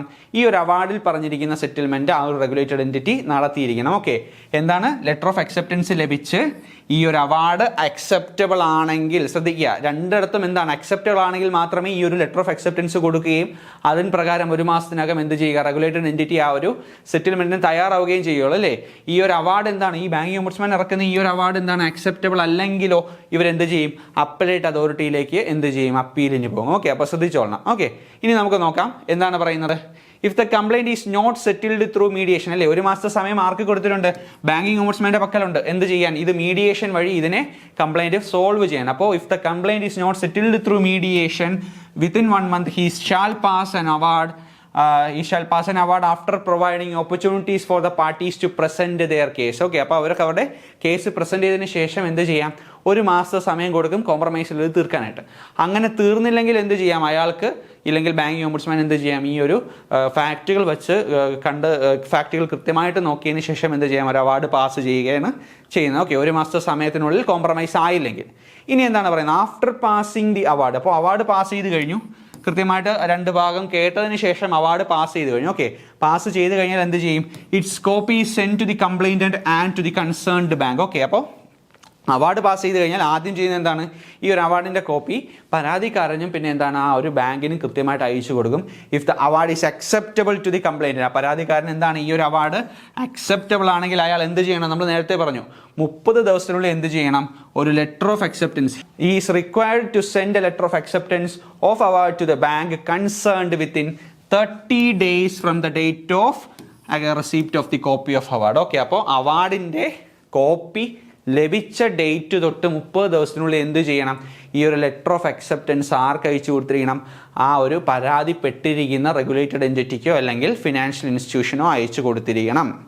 ഓക്കെ, കൃത്യമായിട്ട് മനസ്സിലാക്കുക. ഈ ഒരു അവാർഡ് അക്സെപ്റ്റബിൾ ആണെങ്കിൽ 30 ദിവസത്തിനുള്ളിൽ ആ ഒരു അവാർഡിൻ്റെ കോപ്പി ലഭിച്ച് 30 ദിവസത്തിനുള്ളിൽ ലെറ്റർ ഓഫ് അക്സെപ്റ്റൻസ് കൃത്യമായിട്ട് ആ ബാങ്കിന് അയച്ചു കൊടുത്തിരിക്കണം. ഓക്കെ, ഇത് മറക്കില്ലല്ലോ. ഈ ഒരു പ്രൊസീജിയർ കൃത്യമായിട്ട് ഓർത്തിരിക്കുക. ഓക്കെ, ഈ ഒരു പ്രൊസീജിയർ കൃത്യമായിട്ട് ഓർത്തിരിക്കുക. ഇത് 15 ദിവസം എന്നാണ് നമ്മുടെ യൂണിവേഴ്സിറ്റി ടെക്സ്റ്റുകളിൽ കിടക്കുന്നത്, എന്നാൽ 30 ദിവസമാണ് ശരിയായ ഉത്തരം. ഓക്കെ, അപ്പോൾ ഈ 2 ദിവസവും ഓർത്തിരിക്കുക. ഇനി പരീക്ഷയ്ക്ക് 15 ഓപ്ഷനിൽ കിടക്കുന്നെങ്കിൽ 15 കൊടുക്കുക. ഓക്കെ, ഇനി രണ്ടും വരികയാണെങ്കിൽ 30 തന്നെ കൊടുക്കുക. കാര്യം 30 നമ്മുടെ RBIയുടെ സർക്കുലർ പ്രകാരം വന്നിട്ടുള്ളത്. ഓക്കെ, RBIയുടെ സർക്കുലറിൽ കിടക്കുന്നത് 30 ആണ് കിടക്കുന്നത്, 30 ഡേയ്സ് ആണ് കിടക്കുന്നത്. ഓക്കെ, അപ്പോൾ കൃത്യമായിട്ട് ഈ ഡേയ്സ് കൃത്യമായിട്ട് ഓർത്ത് വയ്ക്കുക. ഓക്കെ, 15 ദിവസമാണ് നമ്മുടെ യൂണിവേഴ്സിറ്റി ടെക്സ്റ്റുകളിൽ കൊടുത്തിരിക്കുന്നതെങ്കിലും RBIയുടെ സർക്കുലറിൽ കിടക്കുന്നത് 30 ദിവസമാണ്. 30 ദിവസം തന്നെ പഠിക്കുക. പിന്നെ 15 ജസ്റ്റ് ഒന്ന് ഓർത്ത് വെച്ചേക്കുക. ഓക്കെ, 15 ദിവസമാണ് നമ്മുടെ യൂണിവേഴ്സിറ്റി ടെക്സ്റ്റിൽ ഇപ്പോഴും കിടക്കുന്നത്. ഓക്കെ, അപ്പോൾ അവാർഡ് പാസ് ചെയ്ത് അതിൻ്റെ കോപ്പി ആർക്കൊക്കെ അയച്ചു കൊടുക്കും? പരാതിക്കാരനും കൺസേൺഡ് ആയിട്ടുള്ള ആ ഒരു ബാങ്കിനും അയച്ചു കൊടുക്കും. അതിനുശേഷം ആ കോപ്പി കിട്ടിയതിന് ശേഷം ഈ ഒരു അവാർഡ് എന്താണ് അക്സെപ്റ്റബിൾ ആണെങ്കിൽ മാത്രമേ എന്ത് ചെയ്യാവുള്ളൂ? ഈ ഒരു ലെറ്റർ ഓഫ് അക്സെപ്റ്റൻസ് ആരയച്ചു കൊടുക്കണം? ഈ ഒരു പരാതിക്കാരൻ ആ കൺസേൺഡ് ബാങ്കിന് ഈ ഒരു കോപ്പി കിട്ടി 30 ദിവസത്തിനുള്ളിൽ അയച്ചു കൊടുത്തിരിക്കണം. ഓക്കെ, ഇനി എന്താണ് പറയുന്നത്? ഈ ഒരു അവാർഡിന്മേൽ ആരാണ്? ആ ഒരു ബാങ്ക് സാറ്റിസ്ഫൈഡ് ആണെങ്കിൽ, if the bank is satisfied with the award within A period of 1 month. Okay, within A period of 1 month എന്താണ് പറയുന്നത്? From the date of receiving letter of acceptance. അപ്പോൾ അവാർഡിൻ്റെ കോപ്പി ലഭിച്ചിട്ടല്ല, കസ്റ്റമറിൻ്റെ ഭാഗത്ത് നിന്ന് അല്ലെങ്കിൽ ആ ഒരു കംപ്ലൈൻറ്റൻറ്റിൻ്റെ ഭാഗത്തു നിന്നും ലെറ്റർ ഓഫ് അക്സെപ്റ്റൻസ് ലഭിച്ച് 1 മാസത്തിനകം എന്ത് ചെയ്തിരിക്കണം? ആ ഒരു അവാർഡിൽ പറഞ്ഞിരിക്കുന്ന സെറ്റിൽമെൻറ്റ് പ്രകാരം ബാങ്ക് സെറ്റിൽമെൻറ്റ് നടത്തിയിരിക്കണം. ഓക്കെ, ഇതെന്താണ്? ഈ ലെറ്റർ ഓഫ് അക്സെപ്റ്റൻസ് ലഭിച്ച് 1 മാസത്തിനകം. കാര്യം എന്താണ്? ഈ ഒരു അവാർഡിൻ്റെ കോപ്പി ലഭിച്ച് 30 ദിവസത്തിനുള്ളിൽ ലെറ്റർ ഓഫ് അക്സെപ്റ്റൻസ് ആ ഒരു കൺസേൺഡ് ബാങ്കിന് അയച്ചു കൊടുത്തിട്ടില്ലെങ്കിൽ ഈ അവാർഡ് ലാപ്സ് ആവുന്നതാണ്. അല്ലെങ്കിൽ ആ ഒരു ഈ ഒരു വിധി വന്നത് ലാപ്സ് ആയി പോകുന്നതാണ് പറയുന്നത്. ഓക്കെ, അപ്പോൾ കൃത്യമായിട്ട് ശ്രദ്ധിക്കുക. ബാങ്കിന് എന്താണ് ലെറ്റർ ഓഫ് അക്സെപ്റ്റൻസ് ലഭിച്ച് 1 മാസത്തിനകത്താണ് എന്ത് ചെയ്യേണ്ടത്? ഈ ഒരു അവാർഡ് സെറ്റിൽമെൻറ്റ് ചെയ്യേണ്ടത്. ഓക്കെ, അക്സെപ്റ്റൻസ് കിട്ടി 30 മാസത്തിനകം. ഇവിടെ കസ്റ്റമർ എന്താണ് ചെയ്യേണ്ടത്? ഈ ഒരു അവാർഡിൻ്റെ കോപ്പി ലഭിച്ച് 30 ദിവസത്തിനുള്ളിലാണ് ആർക്ക് അയച്ചു കൊടുക്കേണ്ടത്? ലെറ്റർ ഓഫ് അക്സെപ്റ്റൻസ് ബാങ്കിന് അയച്ചു കൊടുക്കേണ്ടത്. ബാങ്ക് എന്താണ് ഈ ഒരു അവാർഡിന് അവർക്ക് താല്പര്യമുണ്ട്, അല്ലെങ്കിൽ ഈ അവാർഡ് എന്താണ് അക്സെപ്റ്റബിൾ ആണ്, എങ്ങനെയാണെങ്കിൽ ലെറ്റർ ഓഫ് അക്സെപ്റ്റൻസ് കിട്ടി അത് ലഭിച്ചതിന് ശേഷം മാത്രമേ ഈ ഒരു അവാർഡിൽ പറഞ്ഞിരിക്കുന്ന സെറ്റിൽമെൻറ്റിലേക്ക് അവർ പോകത്തുള്ളൂ. ഓക്കെ, ഇനി 2 പാർട്ടികൾക്കും ഈ ഒരു അവാർഡ് അക്സെപ്റ്റബിൾ അല്ലെങ്കിലോ എന്ത് ചെയ്യും? ഈ കേസ് ഒന്നുമല്ല, അവരെന്ത് ചെയ്യും? അവർ ഇതിൻ്റെ അപ്പലേറ്റ് അതോറിറ്റിയിലേക്ക് ഇതിൻ്റെ അപ്പീൽ കൊടുക്കുന്നതായിരിക്കും. ഓക്കെ, അപ്പോൾ ശ്രദ്ധിക്കുക. ഈ ഒരു ടൈം പീരീഡും ഈ കൃത്യമായിട്ടുള്ള ഈ പ്രൊസീജിയറും കൃത്യമായിട്ട് തന്നെ പഠിച്ചു വയ്ക്കുക. Okay, either the parties within 30 days of the receipt of the award shall appeal against the award to the appellate authority that is the deputy governor. Okay, അപ്പോൾ ഡെപ്യൂട്ടി ഗവർണർ എന്നാണ് ഇപ്പോഴും ടെക്സ്റ്റുകളിൽ കിടക്കുന്നത്, അതുകൊണ്ടാണ് ഞാൻ അതിവിടെ വെച്ചിരിക്കുന്നത്. ഓക്കെ, ഡെപ്യൂട്ടി ഗവർണറിന് എന്ത് കൊടുക്കുക? നമ്മുടെ ഇപ്പോൾ റീസെൻ്റ് ആയിട്ട് ചോദിച്ചിട്ടുള്ള PSCയുടെ ചോദ്യത്തിൽ പോലും ഡെപ്യൂട്ടി ഗവർണറാണ് കിടക്കുന്നത്. ഓക്കെ, അതുകൊണ്ടാണ് ഡെപ്യൂട്ടി ഗവർണർ വെച്ചത്. എന്നാൽ നിങ്ങൾ പഠിക്കുക, ഇൻ്റഗ്രേറ്റഡ് ഓംബുഡ്സ്മാൻ സ്കീം പ്രകാരം എന്താണ് എക്സിക്യൂട്ടീവ് ഡയറക്ടറാണ് വരുന്നത്. ഓക്കെ, ഇത് 2 ഓർത്തിരിക്കുക. അപ്പോൾ ഈ 2 പാർട്ടികൾക്കും എന്താണ് 30 ദിവസത്തിനുള്ളിൽ ഈ ഒരു അവാർഡ് അക്സെപ്റ്റബിൾ അല്ലെങ്കിൽ എന്ത് ചെയ്യണം? 30 ദിവസത്തിനുള്ളിൽ 2 പാർട്ടികൾക്കും എന്ത് ചെയ്യാം? ഈ ഒരു അവാർഡ് വന്നിട്ടുള്ള അപ്പലേറ്റ് അതോറിറ്റി അല്ലെ, ഓംബുഡ്സ്മാൻ്റെ അപ്പലേറ്റ് അതോറിറ്റി ആയിട്ടുള്ള ഡെപ്യൂട്ടി ഗവർണറിന് എന്ത് ചെയ്യാം? അപ്പീൽ കൊടുക്കാം എന്നാണ് പറയുന്നത്. Okay, the banking ombudsman may reject the complaint at any stage if is satisfied to do so. അപ്പോൾ ഒരു കംപ്ലൈൻറ്റ് ഏത് സ്റ്റേജിൽ വേണമെങ്കിലും ആർക്ക്? ബാങ്കിങ് ഓംബുഡ്സ്മാനെ റിജക്റ്റ് ചെയ്യാനുള്ള അധികാരമുണ്ട് അല്ലേ. അതിലൊരു സ്റ്റേജ് നമ്മൾ പറഞ്ഞു, എന്താണ് ഈ ഒരു കംപ്ലൈൻറ്റിൽ കൃത്യമായിട്ട് വച്ചിരിക്കേണ്ട കാര്യങ്ങൾ നമ്മൾ പറഞ്ഞു അല്ലേ. അതിലെന്തെങ്കിലും വീഴ്ച സംഭവിക്കുകയോ ഇല്ലെങ്കിൽ എന്താണ് ഈ ഒരു കംപ്ലൈൻറ്റ് വ്യാജമാണെന്ന് തോന്നുകയോ ഇല്ലെങ്കിൽ ബാങ്കിൻ്റെ ഭാഗത്ത് എന്തെങ്കിലും തെറ്റ് സംഭവിച്ചു എന്ന് പറഞ്ഞ് കൊടുത്തിരിക്കുന്ന കംപ്ലൈൻറ്റ് ബാങ്കിൻ്റെ ഭാഗത്ത് തെറ്റ് സംഭവിച്ചിട്ടില്ലെങ്കിലോ, ഇല്ലെങ്കിൽ ഈ കംപ്ലൈൻറ്റിൽ വയ്ക്കേണ്ട കാര്യങ്ങൾ കൃത്യമായിട്ട് റെലവൻ്റ് ആയിട്ടുള്ള ഡോക്യുമെൻറ്റുകൾ വയ്ക്കാതിരിക്കുകയോ, ഇല്ലെങ്കിൽ നമ്മൾ പറഞ്ഞു നോൺ മെയിൻറ്റെയിനബിൾ ആയി മാറുകയോ അല്ലേ. കംപ്ലൈൻറ്റ് നോൺ മെയിൻറ്റെയിനബിൾ, അതെപ്പോഴാണ് മെയിൻറ്റെയിനബിൾ ആയി മാറുന്നത്? ഈ ഒരു കംപ്ലൈൻറ്റ് ഡയറക്റ്റ് ആദ്യം ഫിനാൻഷ്യൽ ഇൻസ്റ്റിറ്റ്യൂഷന് കൊടുക്കാതെ ബാങ്കിങ് ഓംബുഡ്സ്മാന് കൊടുക്കുകയോ, ഇല്ലെങ്കിൽ എന്താണ് 30 ദിവസം സമയം മാർക്ക് കൊടുത്തിട്ടുണ്ട് ബാങ്കിങ് ഓംബുഡ്സ്മാൻ ഈ ഒരു സ്കീം പ്രകാരം, ഇല്ലെങ്കിൽ ഒരു കംപ്ലൈൻറ്റ് ഫയലിംഗ് പ്രൊസീജിയർ പ്രകാരം ഈ ഒരു ഫിനാൻഷ്യൽ ഇൻസ്റ്റിറ്റ്യൂഷന് നൽകിയിട്ടുണ്ടല്ലേ 30 ദിവസം. ആ ഒരു 30 ദിവസം കംപ്ലീറ്റ് ആവുന്നതിന് മുമ്പ് ആർക്ക് കൊടുക്കുകയാണ്? ബാങ്കിങ് ഓംബുഡ്സ്മാന് കംപ്ലൈൻറ്റ് ഫയൽ ചെയ്യുകയോ ചെയ്യുമ്പോഴാണ് അതെന്താണ് നോൺ മെയിൻറ്റെയിനബിൾ ആവുന്നത് അല്ലേ. അങ്ങനെ നോൺ മെയിൻറ്റെയിനബിൾ ആവുന്ന കേസുകളിൽ എന്ത് ചെയ്യാം? ബാങ്കിങ് ഓംബുഡ്സ്മാൻ ഈ ഒരു കംപ്ലൈൻറ്റ് റിജക്റ്റ് ചെയ്യാം അല്ലേ. അപ്പോൾ കൃത്യമായിട്ടുള്ള അദ്ദേഹത്തിന് സാറ്റിസ്ഫൈ ആവുകയാണ് ഈ ഒരു കംപ്ലൈൻറ്റ് റിജക്റ്റ് ചെയ്യേണ്ട ആവശ്യകതയുണ്ടെന്ന് തോന്നിക്കഴിഞ്ഞാൽ അദ്ദേഹത്തിന് എന്ത് ചെയ്യാം? ഈ ഒരു കംപ്ലൈൻറ്റിനെ ഏത് സ്റ്റേജിൽ വേണമെങ്കിലും റിജക്റ്റ് ചെയ്യാനുള്ള അധികാരം ബാങ്കിങ് ഓംബുഡ്സ്മാനുണ്ട്. ഓക്കെ, അപ്പോൾ കൃത്യമായിട്ട് ഈ ഒരു പറഞ്ഞ കംപ്ലൈൻറ്റ് ഫയലിംഗ് പ്രൊസീജിയർ കൃത്യമായിട്ട് തന്നെ പഠിച്ചു വയ്ക്കുക. ആദ്യം 30 ദിവസം സമയം കൊണ്ട് റെഗുലേറ്റഡ് എൻറ്റിറ്റിക്ക് കൊടുക്കുക, അല്ലെങ്കിൽ ഫിനാൻഷ്യൽ ഇൻസ്റ്റിറ്റ്യൂഷൻ നമ്മൾ കംപ്ലൈൻറ്റ് കൊടുക്കും. 30 ദിവസം സമയത്തിനകം അവർ എന്ത് ചെയ്യാം? റിജക്റ്റ് ചെയ്യാം, റെസ്പോണ്ട് ചെയ്യാം, ഇല്ലെങ്കിൽ എന്ത് ചെയ്യാം? റെസ്പോണ്ട് ചെയ്യാതിരിക്കാം. ഓക്കെ, ഈ 3 കേസാണെങ്കിലും ഈ 3ഉം കഴിഞ്ഞതിന് ശേഷം 1 വർഷത്തിനുള്ളിൽ നമ്മൾ എന്ത് ചെയ്യും?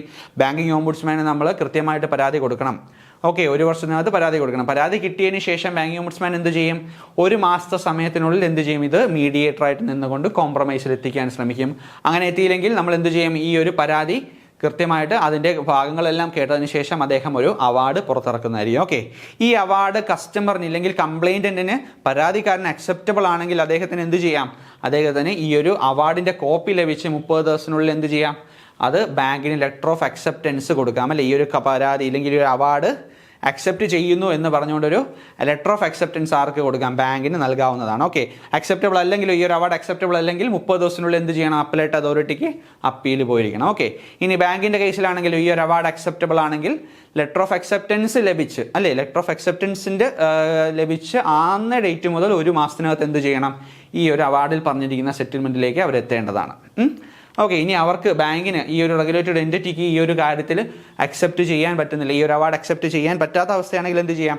അവർക്ക് 30 ദിവസത്തിനുള്ളിൽ ഇത് അപ്പലേറ്റ് അതോറിറ്റിയിലേക്ക് കൊടുത്തുവിടാന്നാണ് പറയുന്നത്. ഓക്കെ, പിന്നെ ബാങ്കിങ് ഓംബുഡ്സ്മാന് ഏതൊരു സ്റ്റേജിൽ വേണമെങ്കിലും എന്ത് ചെയ്യാം? ഈ ഒരു കംപ്ലയിൻറ്റ് റിജക്റ്റ് ചെയ്യാനുള്ള അധികാരം അദ്ദേഹത്തിന് കൃത്യമായിട്ട് കൊടുത്തിട്ടുണ്ട്. ഓക്കെ, അപ്പോൾ എങ്ങനെയാണ് കംപ്ലയിൻറ്റുകൾ പോകുന്നത്, ഏത് രീതിയിലാണ് കംപ്ലയിൻറ്റ് ഫയൽ ചെയ്യേണ്ടത്, പിന്നെ എന്താണ് ടൈപ്സ് ഓഫ് കംപ്ലയിൻറ്റ്, അല്ലെ ഏതൊക്കെ തരത്തിലുള്ള കംപ്ലയിൻറ്റുകളാണ് പോകുന്നത്, ഈ കംപ്ലയിൻറ്റ് കൊടുക്കുമ്പോൾ അതിൽ എന്തൊക്കെയാണ് കൃത്യമായിട്ട് വെച്ച് കൊടുക്കേണ്ടത്. ഓക്കെ, ഇത്രയും കാര്യങ്ങളാണ് നമ്മൾ ഈ ഒരു ക്ലാസ്സിൽ നോക്കിയത്. ഇതൊരു പ്രധാനപ്പെട്ട ക്ലാസ്സാണ്, ഡീറ്റെയിൽഡ് ക്ലാസ്സാണ്.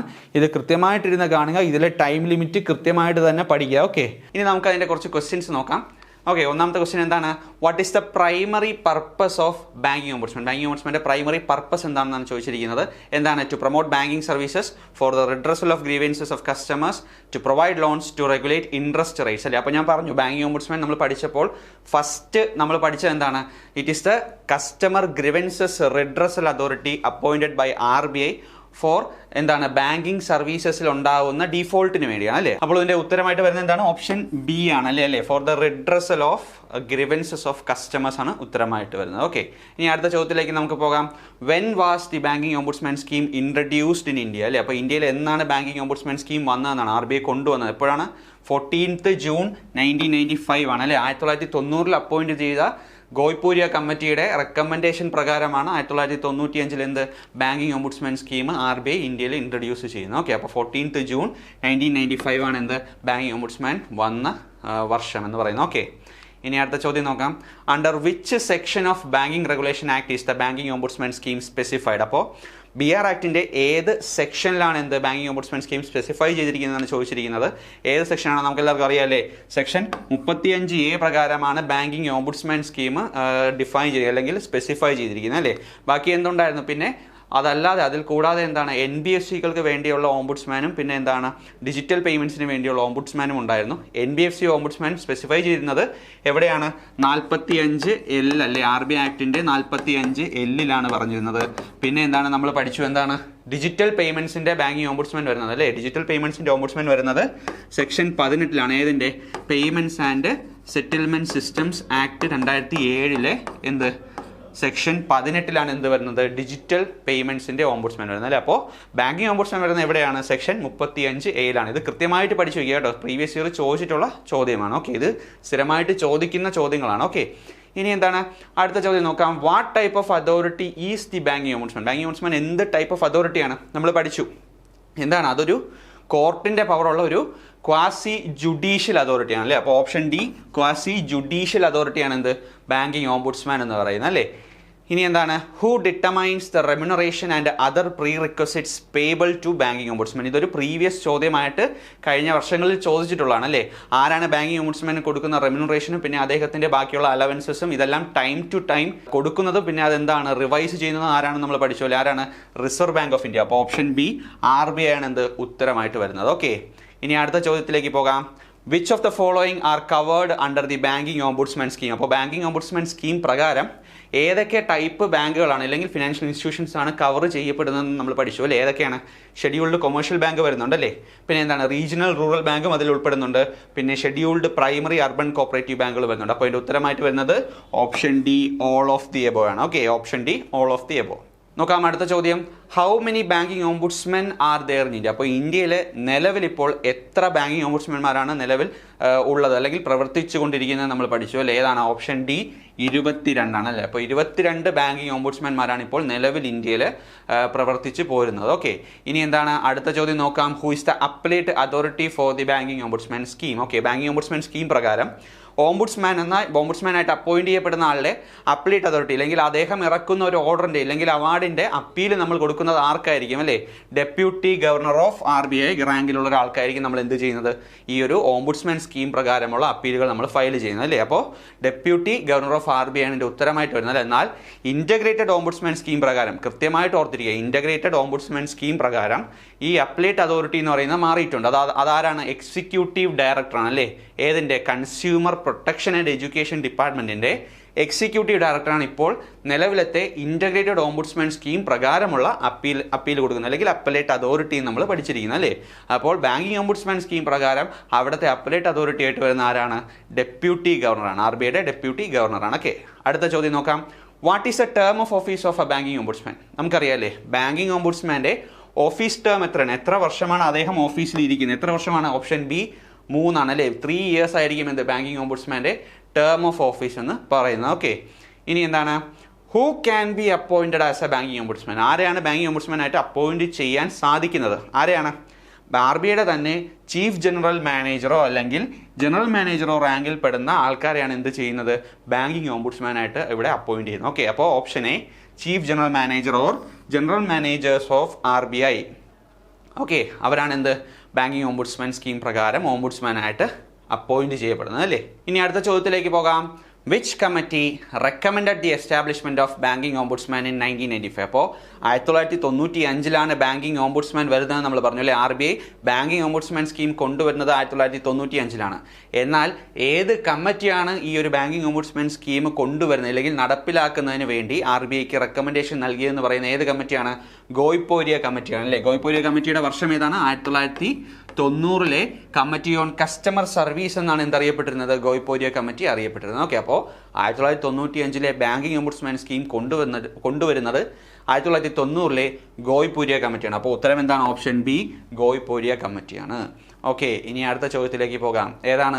What type of complaints can be filed with the banking ombudsman? ഏതൊക്കെ തരത്തിലുള്ള കംപ്ലയിൻറ്റുകളാണ് നമ്മൾ ബാങ്കിങ് ഓംബുഡ്സ്മാന് നമ്മൾ സമർപ്പിക്കുന്നത് അല്ലേ.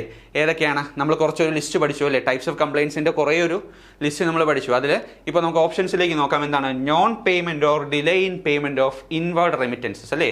ഒരു കസ്റ്റമറിൻ്റെ ഇൻവേർഡായിട്ട് വരുന്ന റെമിറ്റൻസസിന് എന്ത് ചെയ്യുക? അതിൽ ഡിലേ ഉണ്ടാകുകയോ ഇല്ലെങ്കിൽ അതിൻ്റെ പേയ്മെൻറ്റ് തടയുകയോ ചെയ്തു കഴിഞ്ഞാൽ, ഓക്കെ, മനഃപൂർവ്വമായിട്ട് അത് നടത്താതിരിക്കുകയോ ചെയ്തു കഴിഞ്ഞാൽ. ഇനി എന്താണ്?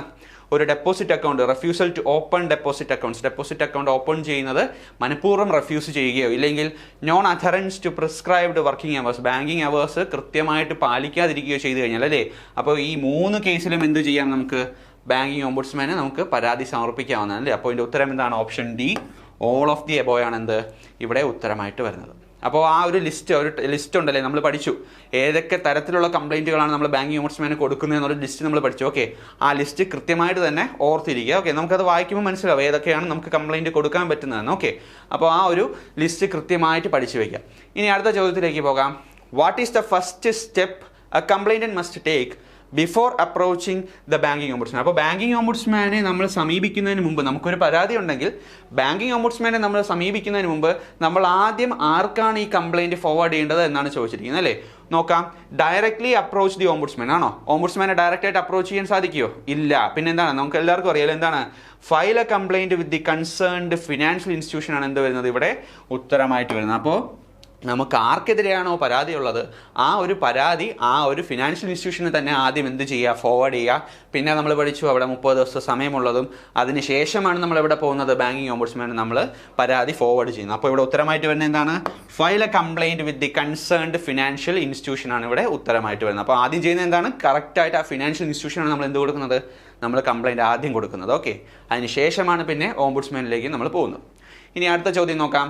With how many days must the bank respond to a complaint before the complainant can approach the banking ombudsman? അപ്പോൾ ഓംബുഡ്സ്മാനെ അപ്രോച്ച് ചെയ്യുന്നതിന് മുൻപ് നമ്മൾ ആർക്ക് കംപ്ലയിൻറ്റ് കൊടുക്കുമെന്ന് പറഞ്ഞു? നമ്മൾ ആ ഫിനാൻഷ്യൽ ഇൻസ്റ്റിറ്റ്യൂഷന്, നമ്മൾ കൺസേൺഡ് ആയിട്ടുള്ള ഫിനാൻഷ്യൽ ഇൻസ്റ്റിറ്റ്യൂഷന് നമ്മൾ എന്ത് കൊടുക്കും? നമ്മൾ നമ്മുടെ കംപ്ലയിൻറ്റ് കൊടുക്കും. ഓക്കെ, ആ കംപ്ലയിൻറ്റ് കൊടുത്തതിന് ശേഷം അവർക്ക് എത്ര ദിവസമുണ്ടെന്ന് നമ്മൾ കൃത്യമായിട്ട് പഠിച്ചാണ്. എത്ര ദിവസമാണ്? 30 ദിവസത്തെ സമയമാണുള്ളത് ഈ ഒരു കംപ്ലയിൻറ്റിന്മേൽ റെസ്പോൺസ് കൊടുക്കാനോ ഇല്ലെങ്കിൽ ഈ കംപ്ലയിൻറ്റ് റിജക്റ്റ് ചെയ്യാനോ, അല്ലെങ്കിൽ എന്ത് ചെയ്യാം? ഈ 30 ദിവസം എന്ത് ചെയ്യാം? റെസ്പോൺസ് കൊടുക്കാതെ ഇരിക്കുക അല്ലേ. അപ്പോൾ ഒരു കംപ്ലയിൻറ്റ് നമ്മൾ കൊടുത്തു കഴിഞ്ഞാൽ അത് ആദ്യം കൊടുക്കുന്നത് ഫിനാൻഷ്യൽ ഇൻസ്റ്റിറ്റ്യൂഷനാണ്. ആ ഫിനാൻഷ്യൽ ഇൻസ്റ്റിറ്റ്യൂഷൻ അതിന്മേൽ 30 ദിവസത്തിനുള്ളിൽ അല്ലേ, 30 ദിവസം സമയമാണ് അവർക്കുള്ളത് അതിന്മേൽ എന്ത് കൊടുക്കാൻ? റെസ്പോൺസ് കൊടുക്കാൻ. ഓക്കെ, അപ്പോൾ ഇവിടെ ഉത്തരം എന്താണ്? 30 days ടൈമാണ് എന്തുള്ളത്? ആ ഒരു ഫിനാൻഷ്യൽ ഇൻസ്റ്റിറ്റ്യൂഷന് ആ ഒരു കംപ്ലയിൻറ്റിന്മേൽ റെസ്പോൺസ് കൊടുക്കാനുള്ള ടൈമായിട്ട് വരുന്നത്. ഓക്കെ, അടുത്ത ചോദ്യം നോക്കാം. What happens if the complaint is not settled through mediation within 1 month? അപ്പോൾ നമ്മൾ പഠിച്ചു അല്ലേ, ആദ്യം നമ്മൾ കംപ്ലയിൻറ്റ് ആർക്ക് കൊടുക്കും? ഫിനാൻഷ്യൽ ഇൻസ്റ്റിറ്റ്യൂഷന് കൊടുക്കും. 30 ദിവസത്തിനുള്ളിൽ അവർ ആ കംപ്ലയിൻറ്റിന്മേൽ എന്തെങ്കിലും തീരുമാനമെടുത്തിരിക്കണം. ഇത് 30 ദിവസം കഴിഞ്ഞതിന് ശേഷം ഇല്ലെങ്കിൽ അത് റിജക്റ്റ് ചെയ്യുക. അതിന്മേൽ വന്ന റിപ്ലൈ എന്താണ്? കംപ്ലയിൻറ്റ് കൊടുത്ത ആൾക്ക് എന്താവുന്നില്ല, ഒരു സാറ്റിസ്ഫാക്ഷൻ ഉണ്ടാവാത്ത കേസുകളിൽ നമ്മളിത് ഓംബുഡ്സ്മാനിലേക്ക് ഫോർവേഡ് ചെയ്യും അല്ലേ. അങ്ങനെ ഓംബുഡ്സ്മാനിലേക്ക് ഫോർവേഡ് ചെയ്ത് കഴിഞ്ഞാൽ എന്താണ് സംഭവിക്കുന്നത്? ഓംബുഡ്സ്മാൻ ഒരു മാസത്തിനുള്ളിൽ എന്ത് ചെയ്യും? അദ്ദേഹം ഒരു കോംപ്രമൈസ് വഴി, ഒരു മീഡിയേറ്ററായിട്ട് നിന്നുകൊണ്ട് ഒരു കോംപ്രമൈസ് വഴി എന്ത് ചെയ്യും? അതിനെ സെറ്റിൽ ചെയ്യാൻ ശ്രമിക്കും അല്ലേ. അങ്ങനെ സെറ്റിൽ ചെയ്യാൻ ശ്രമിച്ചിട്ട് അത് നടന്നില്ലെങ്കിൽ എന്ത് സംഭവിക്കുമെന്നാണ് ഇവിടെ ചോദിച്ചിരിക്കുന്നത്. ഓക്കെ, അപ്പോൾ എന്താണ്? The complaint is dismissed. ആ ഒരു കംപ്ലയിൻറ്റ് എന്ത് ചെയ്യുക? ഡിസ്മിസ് ചെയ്യുമോ? ഇല്ല, ഡിസ്മിസ് ചെയ്യത്തില്ല. എന്താണ്? പിന്നെ രണ്ട് പാർട്ടികളുടെയും ഭാഗം കേട്ടുകൊണ്ട് അദ്ദേഹം എന്ത് ചെയ്യും? The ombudsman passes an award. Okay, ombudsman എന്ത് ചെയ്യും? ഒരു മാസത്തിനകം മീഡിയേറ്ററായിട്ട് നിന്നുകൊണ്ട് ഈ ഒരു കംപ്ലയിൻറ്റ് സെറ്റിൽ ചെയ്യാൻ അല്ലെങ്കിൽ കോംപ്രമൈസ് ചെയ്യാൻ പറ്റിയില്ലെങ്കിൽ എന്ത് ചെയ്യും? ഓംബുഡ്സ്മാൻ ഒരു അവാർഡ് പാസ് ചെയ്യും, ഒരു സെറ്റിൽമെൻറ്റിൻ്റെ അവാർഡ് പാസ് ചെയ്യും, അത് നടപ്പിലാക്കാനായിട്ട് പറയുകയും ചെയ്യും. ഓക്കെ, അപ്പോൾ ഇവിടെ എന്താണ് ഉത്തരമായിട്ട് വരുന്നത്? The ombudsman passes an award. Okay, ഇനി അടുത്ത ചോദ്യത്തിലേക്ക് പോകാം. Who can appeal against the award passed by the banking ombudsman. അപ്പോൾ ബാങ്കിങ് ഓംബുഡ്സ്മാൻ കൊടുക്കുന്ന അവാർഡിന് മുകളിൽ ആർക്കൊക്കെ എന്ത് ചെയ്യാം? അപ്പീലിന് പോകാമെന്നാണ് ചോദിച്ചിരിക്കുന്നത് അല്ലേ. ആർക്കൊക്കെ പോകാം? കംപ്ലയിൻറ്റ് കൊടുക്കുന്ന പരാതിക്കാരന് മാത്രമാണോ അപ്പീൽ പോകാൻ പറ്റുന്നതല്ല. ഓക്കെ, പിന്നെ എന്താണ്? ആ കൺസേൺഡ് ഫിനാൻഷ്യൽ ഇൻസ്റ്റിറ്റ്യൂഷൻ ആർക്കെതിരെയാണോ പരാതി കൊടുത്തത് അവർക്ക് മാത്രമേ പോകാൻ സാധിക്കുകയുള്ളൂ? ഇല്ല, പിന്നെ എന്താണ്?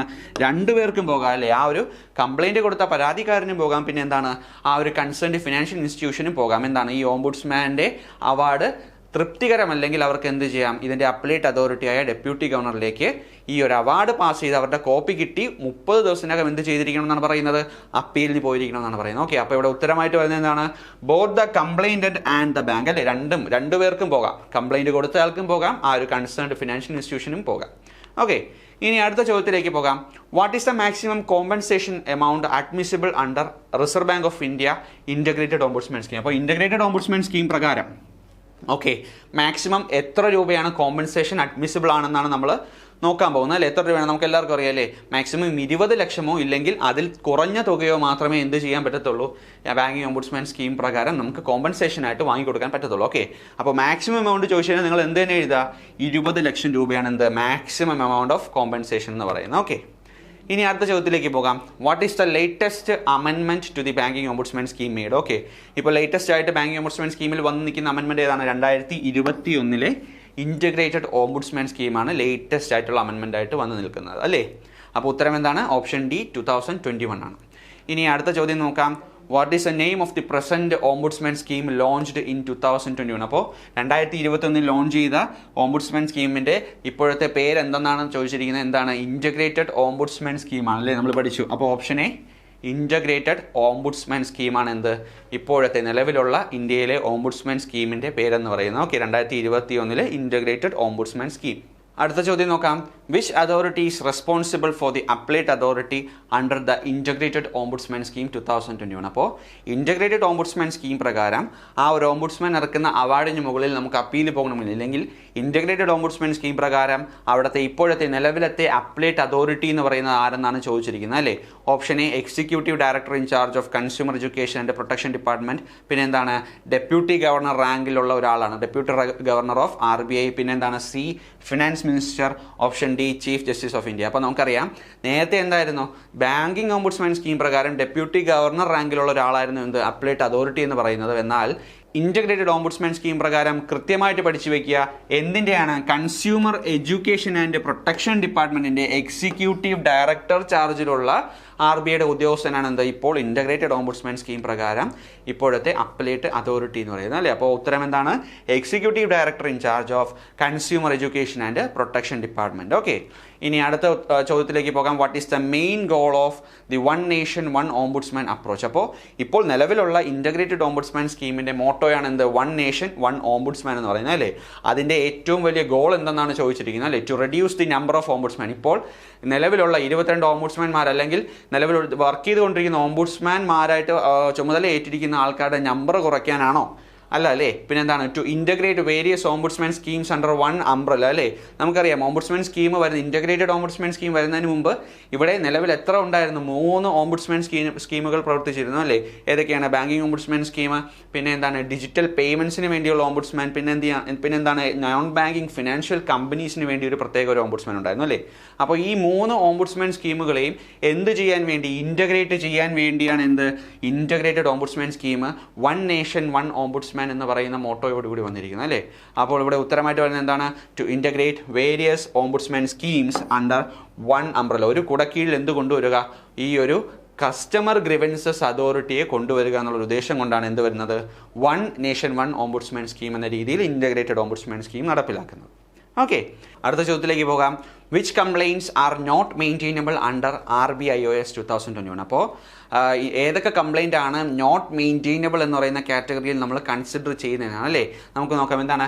Complaints made without first lodging with the regulated entity. അപ്പോൾ റെഗുലേറ്റഡ് എൻറ്റിറ്റി അല്ലെങ്കിൽ ആ ഒരു കൺസേൺഡ് ഫിനാൻഷ്യൽ ഇൻസ്റ്റിറ്റ്യൂഷന് ആദ്യം കംപ്ലയിൻറ്റ് കൊടുക്കാതെ ഡയറക്റ്റായിട്ട് ഓംബുഡ്സ്മാനിലേക്ക് വരുന്ന കംപ്ലയിൻറ്റിനെ നമ്മൾ എന്തായിട്ട് കൺസിഡർ ചെയ്യും? നോൺ മെയിൻറ്റെയിനബിൾ ആയിട്ട് നമ്മൾ കൺസിഡർ ചെയ്യുന്നതാണ്. ഓക്കെ, ഇനി എന്താണ്? Complaints made within 30 days after lodging with the regulated authority. അപ്പോൾ റെഗുലേറ്റഡ് അതോറിറ്റിക്ക് എന്ത് ചെയ്തു? കംപ്ലയിൻറ്റ് കൊടുത്തു. ഓക്കെ, കംപ്ലയിൻറ്റ് കൊടുത്തു. അവർക്ക് എത്ര ദിവസം സമയമുണ്ട്? 30 ദിവസം സമയമുണ്ട് അല്ലേ? ആ 30 ദിവസത്തിനുള്ളിൽ അവർക്ക് കൊടുത്തിരിക്കുന്ന സമയമായിട്ടുള്ള 30 ദിവസത്തിനുള്ളിൽ എന്ത് ചെയ്യുകയാണ്? ഈ കംപ്ലയിൻറ്റ് ഓംബുഡ്സ്മാന് ഫയൽ ചെയ്താലോ എന്താണ്? അതൊരു ഒരു നോട്ട് മെയിൻറ്റെയിനബിൾ ആയിട്ടുള്ള കംപ്ലയിൻ്റ് ആണ്. ഇനി എന്താണ്? Complaints that have not received a response from the regulated entity. അപ്പോൾ റെഗുലേറ്റഡ് എൻറ്റിറ്റിയിൽ നിന്നും ഒരു റെസ്പോൺസ് കിട്ടാത്ത കംപ്ലയിൻ്റ് അല്ലേ? അപ്പോൾ അതിന് അർത്ഥം എന്താണ്? 30 ദിവസം കഴിഞ്ഞിട്ടും റെസ്പോൺസ് കിട്ടാത്ത ഒരു കംപ്ലയിൻറ്റ് എന്താണ്? അത് നോട്ട് മെയിൻറ്റെയിനബിൾ അല്ല. ആ ഒരു കംപ്ലയിൻറ്റ് നമുക്ക് എന്ത് ചെയ്യാം? ബാങ്കിങ് ഓംബുഡ്സ്മാൻ സ്കീം പ്രകാരം അത് ഫോർവേഡ് ചെയ്യാം. അപ്പോൾ ഉത്തരമായിട്ട് വരുന്നത് ബോത്ത് A and B ആണ് കേട്ടോ. അപ്പോൾ നോട്ട് മെയിൻറ്റെയിനബിൾ ആയിട്ട് വരുന്ന ഏതൊക്കെയാണ്? ആദ്യം ആ ഫിനാൻഷ്യൽ ഇൻസ്റ്റിറ്റ്യൂഷന് കൃത്യമായിട്ട് കംപ്ലയിൻറ്റ് കൊടുക്കാതെ ബാങ്കിങ് ഓംബുഡ്സ്മാനെ ഡയറക്റ്റ് കൊടുക്കുകയോ ഇല്ലെങ്കിൽ ഫിനാൻഷ്യൽ ഇൻസ്റ്റിറ്റ്യൂഷന് കൊടുത്ത് അവർക്ക് കൊടുത്തിട്ടുള്ള 30 ദിവസത്തിനകം ഇല്ലെങ്കിൽ 30 ദിവസം തീരുന്നതിന് മുൻപ് തന്നെ എന്ത് ചെയ്യുകയാണ്? ബാങ്കിങ് ഓംബുഡ്സ്മാൻ ഈ കംപ്ലയിൻറ്റ് ഫോർവേഡ് ചെയ്യുകയോ ചെയ്ത് കഴിഞ്ഞാൽ ഇതിനെയാണ് നമ്മൾ നോട്ട് മെയിൻറ്റെയിനബിൾ എന്ന് പറയുന്നത്. ഓക്കെ, അപ്പോൾ ഈ ഒരു കംപ്ലയിൻറ്റ് എന്ത് ചെയ്യാം?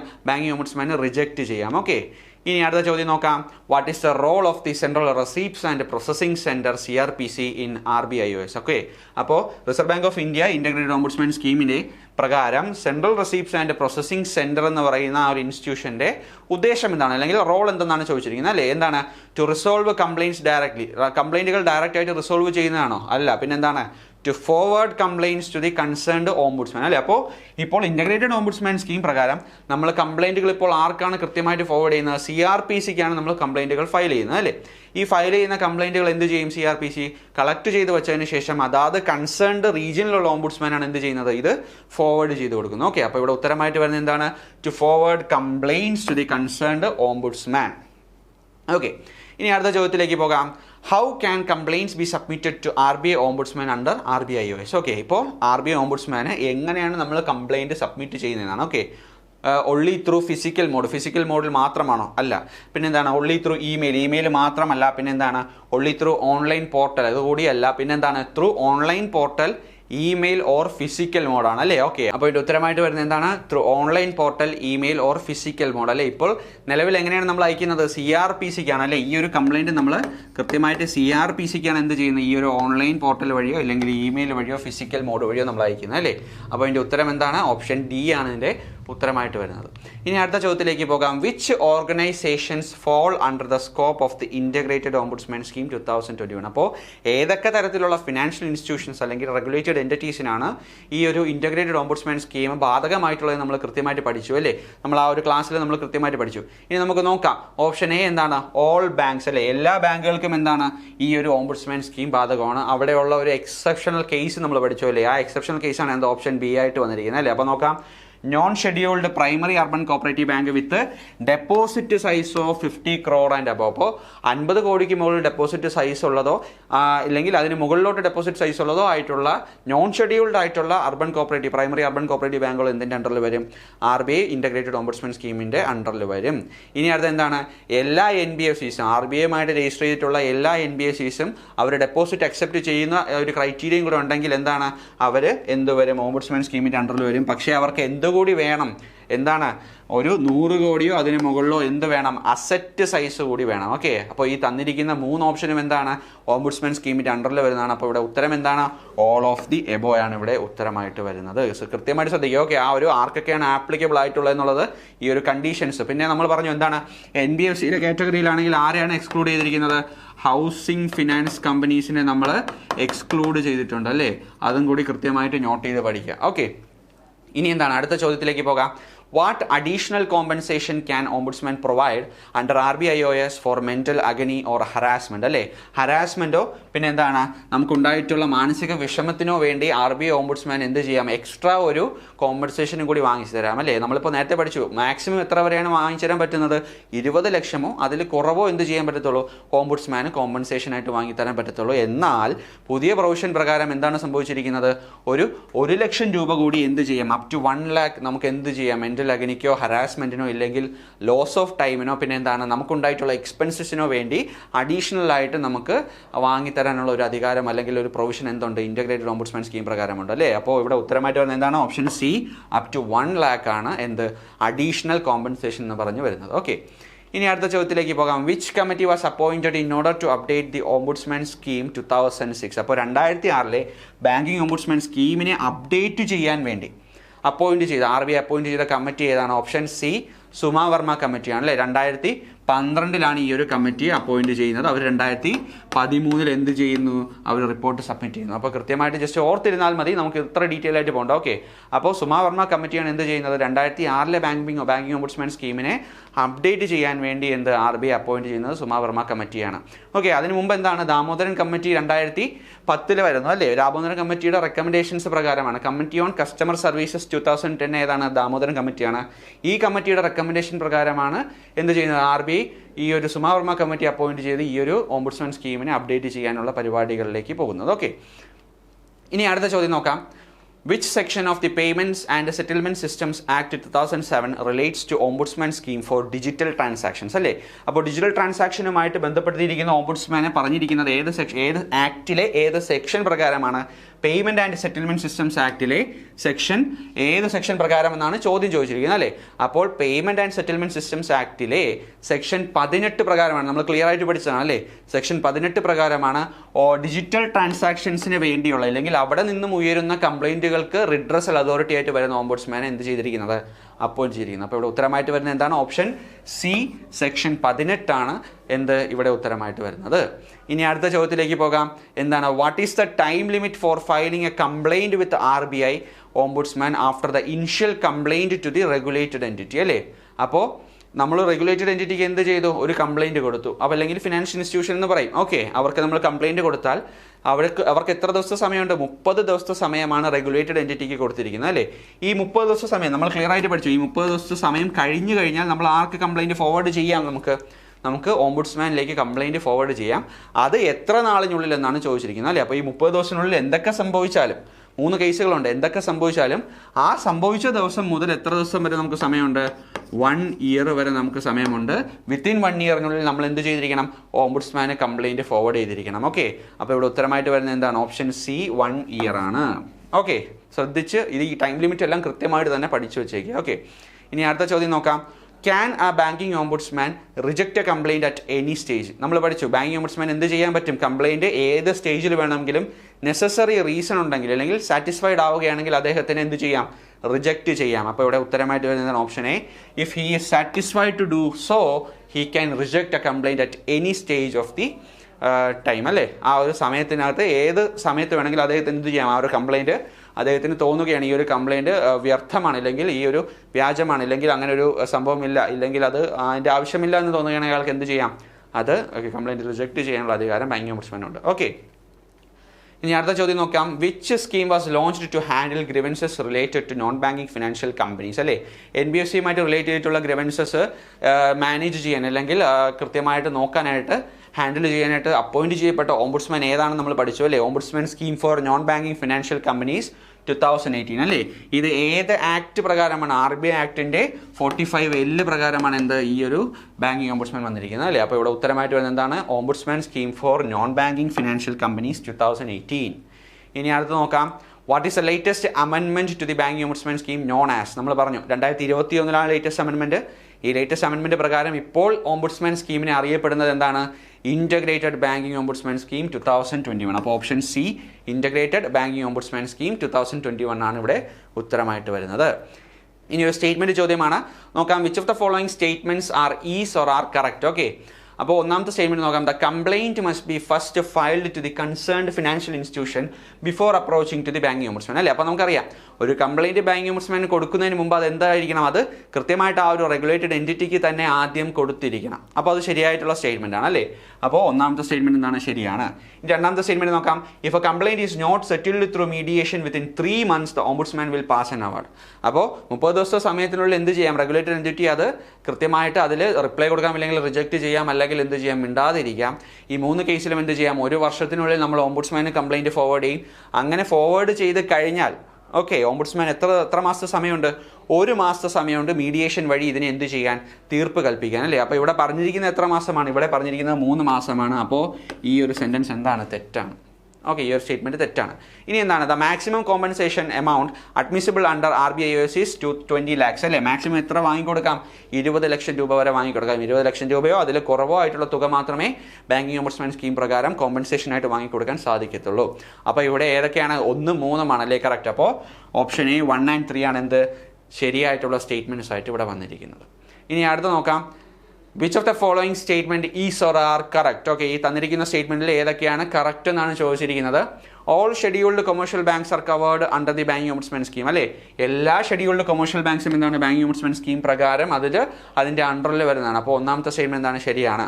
ഇനി എന്താണ്? നിലവിൽ എത്രയുണ്ട്? 22 ബാങ്കിങ് ഓംബുഡ്സ്മാൻ സ്കീമുകൾ ഇന്ത്യയിലുണ്ട്. അപ്പോൾ there are 22 banking ombudsman scheme in India. അപ്പോൾ ഇതും എന്താണ്? ശരിയായിട്ടുള്ള സ്റ്റേറ്റ്മെന്റ് തന്നെയാണ്. ലാസ്റ്റ് നോക്കാം.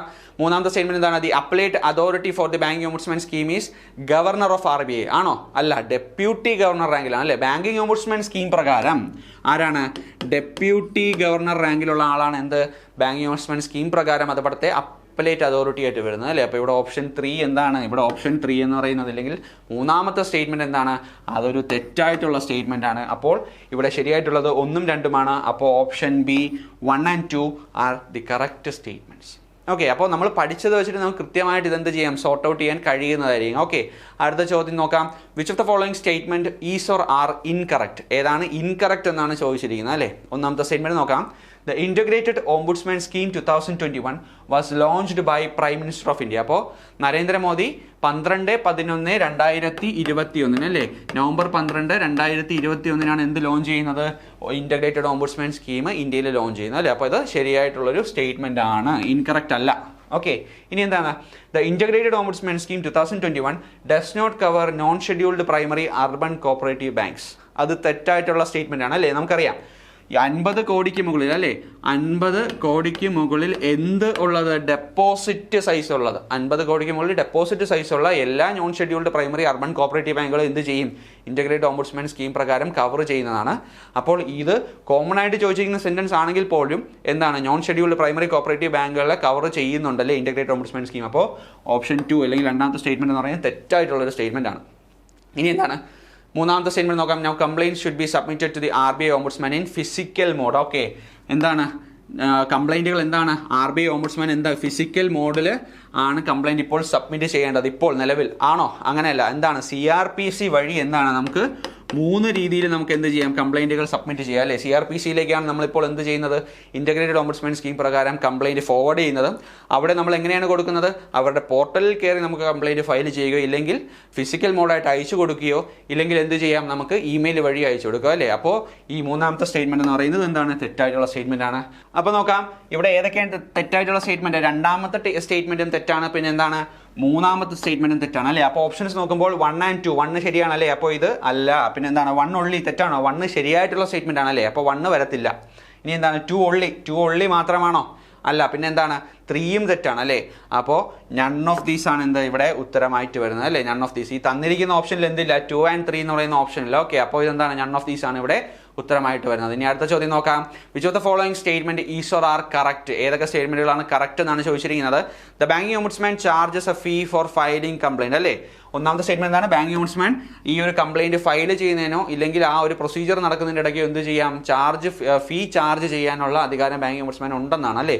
അങ്ങനെ ഒരു അധികാരമില്ല അല്ലേ? ഈ ഒരു സ്റ്റേജിലും എന്ത് ചെയ്യില്ല? ബാങ്കിങ് ഓംബുഡ്സ്മാൻ ഒരു തരത്തിലുള്ള ഫീയും എന്ത് ചെയ്യത്തില്ല? ചാർജ് ചെയ്യത്തില്ല. ഇനി രണ്ടാമത്തെ സെന്റൻസ് നോക്കാം.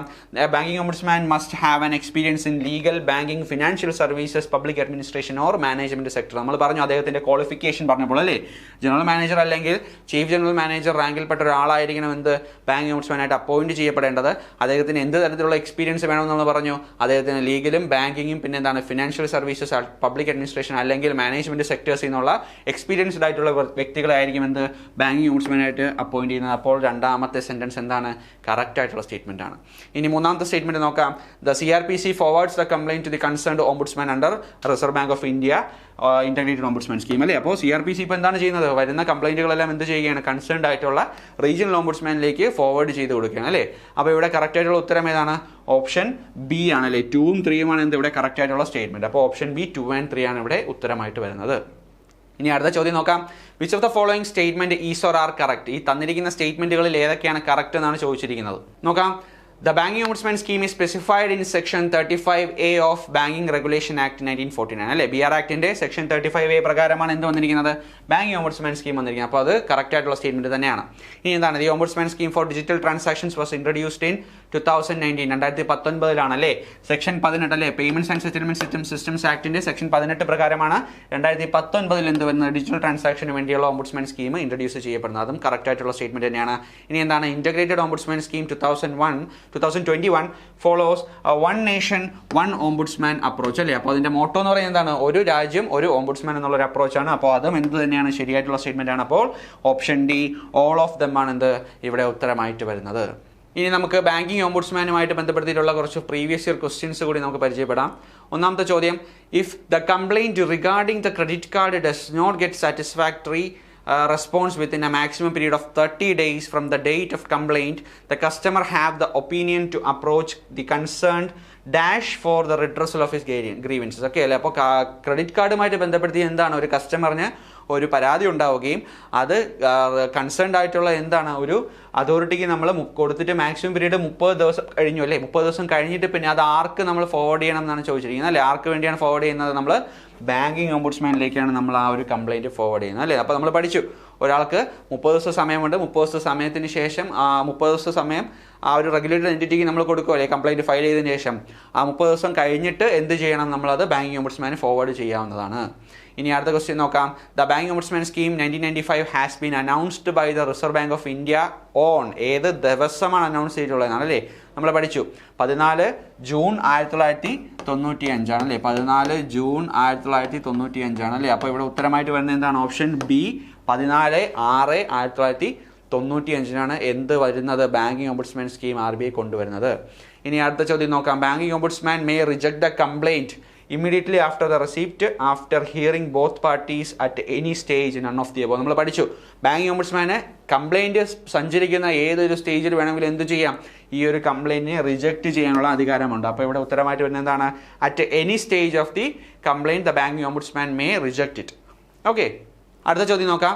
A credit card holder makes a complaint to the bank of wrong billing. ഓക്കെ, റോങ് ആയിട്ട് ബില്ലടിച്ചതിന് എന്ത് ചെയ്തു? ക്രെഡിറ്റ് കാർഡ് ഹോൾഡർ ബാങ്കിനെതിരെ കംപ്ലൈന്റ് ഉണ്ട്. Okay, after how many days complaint കൊടുക്കുകയാണ്? After how many days from the date of the complaint he can file a complaint with banking ombudsman if it is not settled. അപ്പോൾ നമ്മൾ ആ ഒരു regulated എൻറ്റിറ്റിക്ക് അല്ലെങ്കിൽ financial institution എന്ത് ചെയ്യുകയാണ്? Complaint pass ചെയ്യുമ്പോൾ അല്ലെങ്കിൽ കംപ്ലൈന്റ് ആദ്യമായിട്ട് കൊടുക്കുന്നവർക്കാണ് അവർക്ക് എത്ര ദിവസം സമയമുണ്ട്? 30 ദിവസം സമയമുണ്ട്. ആ ഒരു 30 ദിവസം കഴിഞ്ഞാൽ മാത്രമേ, ഇല്ലെങ്കിൽ ആ ഒരു 30 ദിവസത്തിനുള്ളിൽ നമുക്ക് റിപ്ലൈ കിട്ടി സാറ്റിസ്ഫൈഡ് അല്ലെങ്കിൽ മാത്രമേ, ഇല്ലെങ്കിൽ ആ ഒരു 30 ദിവസത്തിനുള്ളിൽ എന്ത് ചെയ്യണം? റിജക്ട് ചെയ്യുന്നെങ്കിൽ മാത്രമേ നമുക്ക് ആർക്ക് കംപ്ലൈൻറ്റ് ഫയൽ ചെയ്യാൻ പറ്റത്തുള്ളൂ? ബാങ്കിങ് ഓംബുഡ്സ്മാനിലേക്ക് ഫോർവേഡ് ചെയ്യാൻ പറ്റത്തുള്ളൂ. അപ്പോൾ ഇവിടെ ഉത്തരമായിട്ട് വരുന്നത് എത്രയാണ്? 30 ദിവസമാണ് അല്ലേ? ഓപ്ഷൻ എ 30 ദിവസമാണ്. ഇനി അടുത്ത ചോദ്യം നോക്കാം. Dash is the appellate authority on the award of banking ombudsman. Banking ഓംബുഡ്സ്മാൻ്റെ അപ്പലേറ്റ് അതോറിറ്റി ആരാണ് വരുന്നത്? ഡെപ്യൂട്ടി ഗവർണർ ഓഫ് RBI ആണ് അല്ലേ? ഡെപ്യൂട്ടി ഗവർണർ ഓഫ് RBI ആണ് ബാങ്കിങ് ഓംബുഡ്സ്മാൻ്റെ അപ്പലേറ്റ് അതോറിറ്റി ആയിട്ട് വന്നിരിക്കുന്നത്. ഇനി എന്താണ്? The term of office of banking ombudsman as per the integrated ombudsman scheme shall not exceed dash years at a time. എത്രയാണ്? 3 വർഷമാണ് അല്ലേ? 3 വർഷമാണ് എന്ത്? ഓംബുഡ്സ്മാൻ സ്കീം പ്രകാരം ഓംബുഡ്സ്മാൻ്റെ ടേം ഓഫ് ഓഫീസ് എന്ന് നമ്മൾ പഠിച്ചിരിക്കുന്നത്. ഇനി അടുത്ത ചോദ്യം നോക്കാം. Banking ombudsman can be appointed by ആരാണ് ബാങ്കിങ് ഓംബുഡ്സ്മാനെ അപ്പോയിന്റ് ചെയ്യുന്നത്? റിസർവ് ബാങ്ക് ഓഫ് ഇന്ത്യ ആണ് അല്ലേ? റിസർവ് ബാങ്ക് ഓഫ് ഇന്ത്യയാണ് ബാങ്കിങ് ഓംബുഡ്സ്മാനെ അപ്പോയിന്റ് ചെയ്യുന്നതും അവരുടെ റെമ്യൂണറേഷൻ ആയാലും അവർക്ക് ടൈം ടു ടൈം പേ ചെയ്യേണ്ട റിക്വസിറ്റ്സ് ആയാലും അത് റിവിഷൻ ചെയ്യുന്നതായാലും എല്ലാം നോക്കുന്നതാരാണ്? റിസർവ് ബാങ്ക് ഓഫ് ഇന്ത്യയാണ്. നിലവിൽ 22 ബാങ്കിങ് ഓംബുഡ്സ്മാൻമാരാണ് ഇന്ത്യയിൽ പ്രവർത്തിച്ചുകൊണ്ടിരിക്കുന്നത്. ഇനി നോക്കാം, banking ombudsman scheme is applicable to the business of, ഏതിനൊക്കെയാണ് ആപ്ലിക്കബിൾ എന്നാണ് ചോദിച്ചിരിക്കുന്നത്?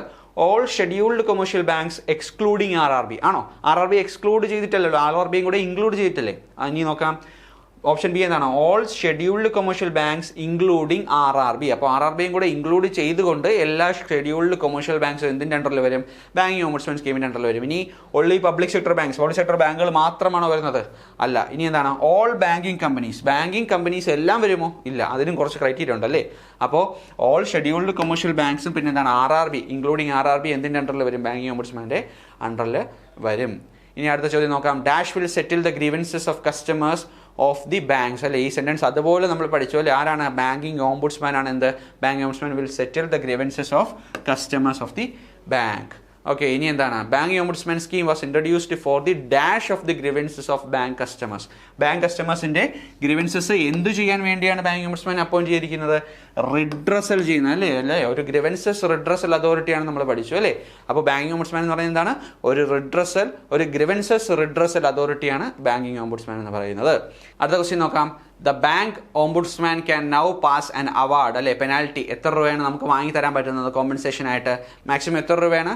20 ലക്ഷം രൂപയാണ് കോമ്പൻസേഷൻ ആയിട്ട് വാങ്ങിത്തരാൻ സാധിക്കുന്നത് അല്ലേ? അപ്പോൾ ഉത്തരമായിട്ട് വരുന്ന ഓപ്ഷൻ സി 20 ആണ്. അപ്പോൾ ബാങ്കിങ് ഓംബുഡ്സ്മാനുമായിട്ട് സംബന്ധിച്ചിട്ടുള്ളത് നമ്മൾ മേജർ ആയിട്ടുള്ള കുറേ ക്വസ്റ്റ്യൻസ് നമ്മൾ നോക്കി. സ്റ്റേറ്റ്മെന്റ് ക്വസ്റ്റ്യൻസ് എല്ലാം നമുക്ക് കൃത്യമായിട്ട് പഠിച്ചു കഴിഞ്ഞാൽ നമുക്കത് പറയാൻ പറ്റുന്ന ക്വസ്റ്റ്യൻസ് ആണ് അല്ലേ? അപ്പോൾ ആ ടൈപ്സ് ഓഫ് കംപ്ലൈൻറ്റും പിന്നെ എന്താണ് കംപ്ലൈൻറ്റ് ഫയൽ ചെയ്യുന്ന പ്രൊസീജിയറൊക്കെ നിങ്ങൾ കൃത്യമായിട്ട് തന്നെ പഠിച്ചു വയ്ക്കുക. പിന്നെ എന്താണ് ബാങ്കിങ് ഓംബുഡ്സ്മാനെ എന്തൊക്കെ ക്വാളിഫിക്കേഷൻസ് ഉള്ള ആൾക്കാരെയാണ് നമ്മൾ ബാങ്കിങ് ഓംബുഡ്സ്മാനായിട്ട് അപ്പോയിന്റ് ചെയ്യുന്നത് നമ്മൾ പഠിച്ചു അല്ലേ? അപ്പോൾ ആ ടൈം ലിമിറ്റും ഈ ക്വാളിഫിക്കേഷൻസും കൃത്യമായിട്ട് തന്നെ കാണും. ഓക്കെ, പിന്നെ എന്താണ് കൃത്യമായിട്ട് പഠിക്കുക, എല്ലാവരും കൃത്യമായിട്ട് തന്നെ ട്രൈ ചെയ്തുകൊണ്ടിരിക്കുക. Okay, all the best, thank you.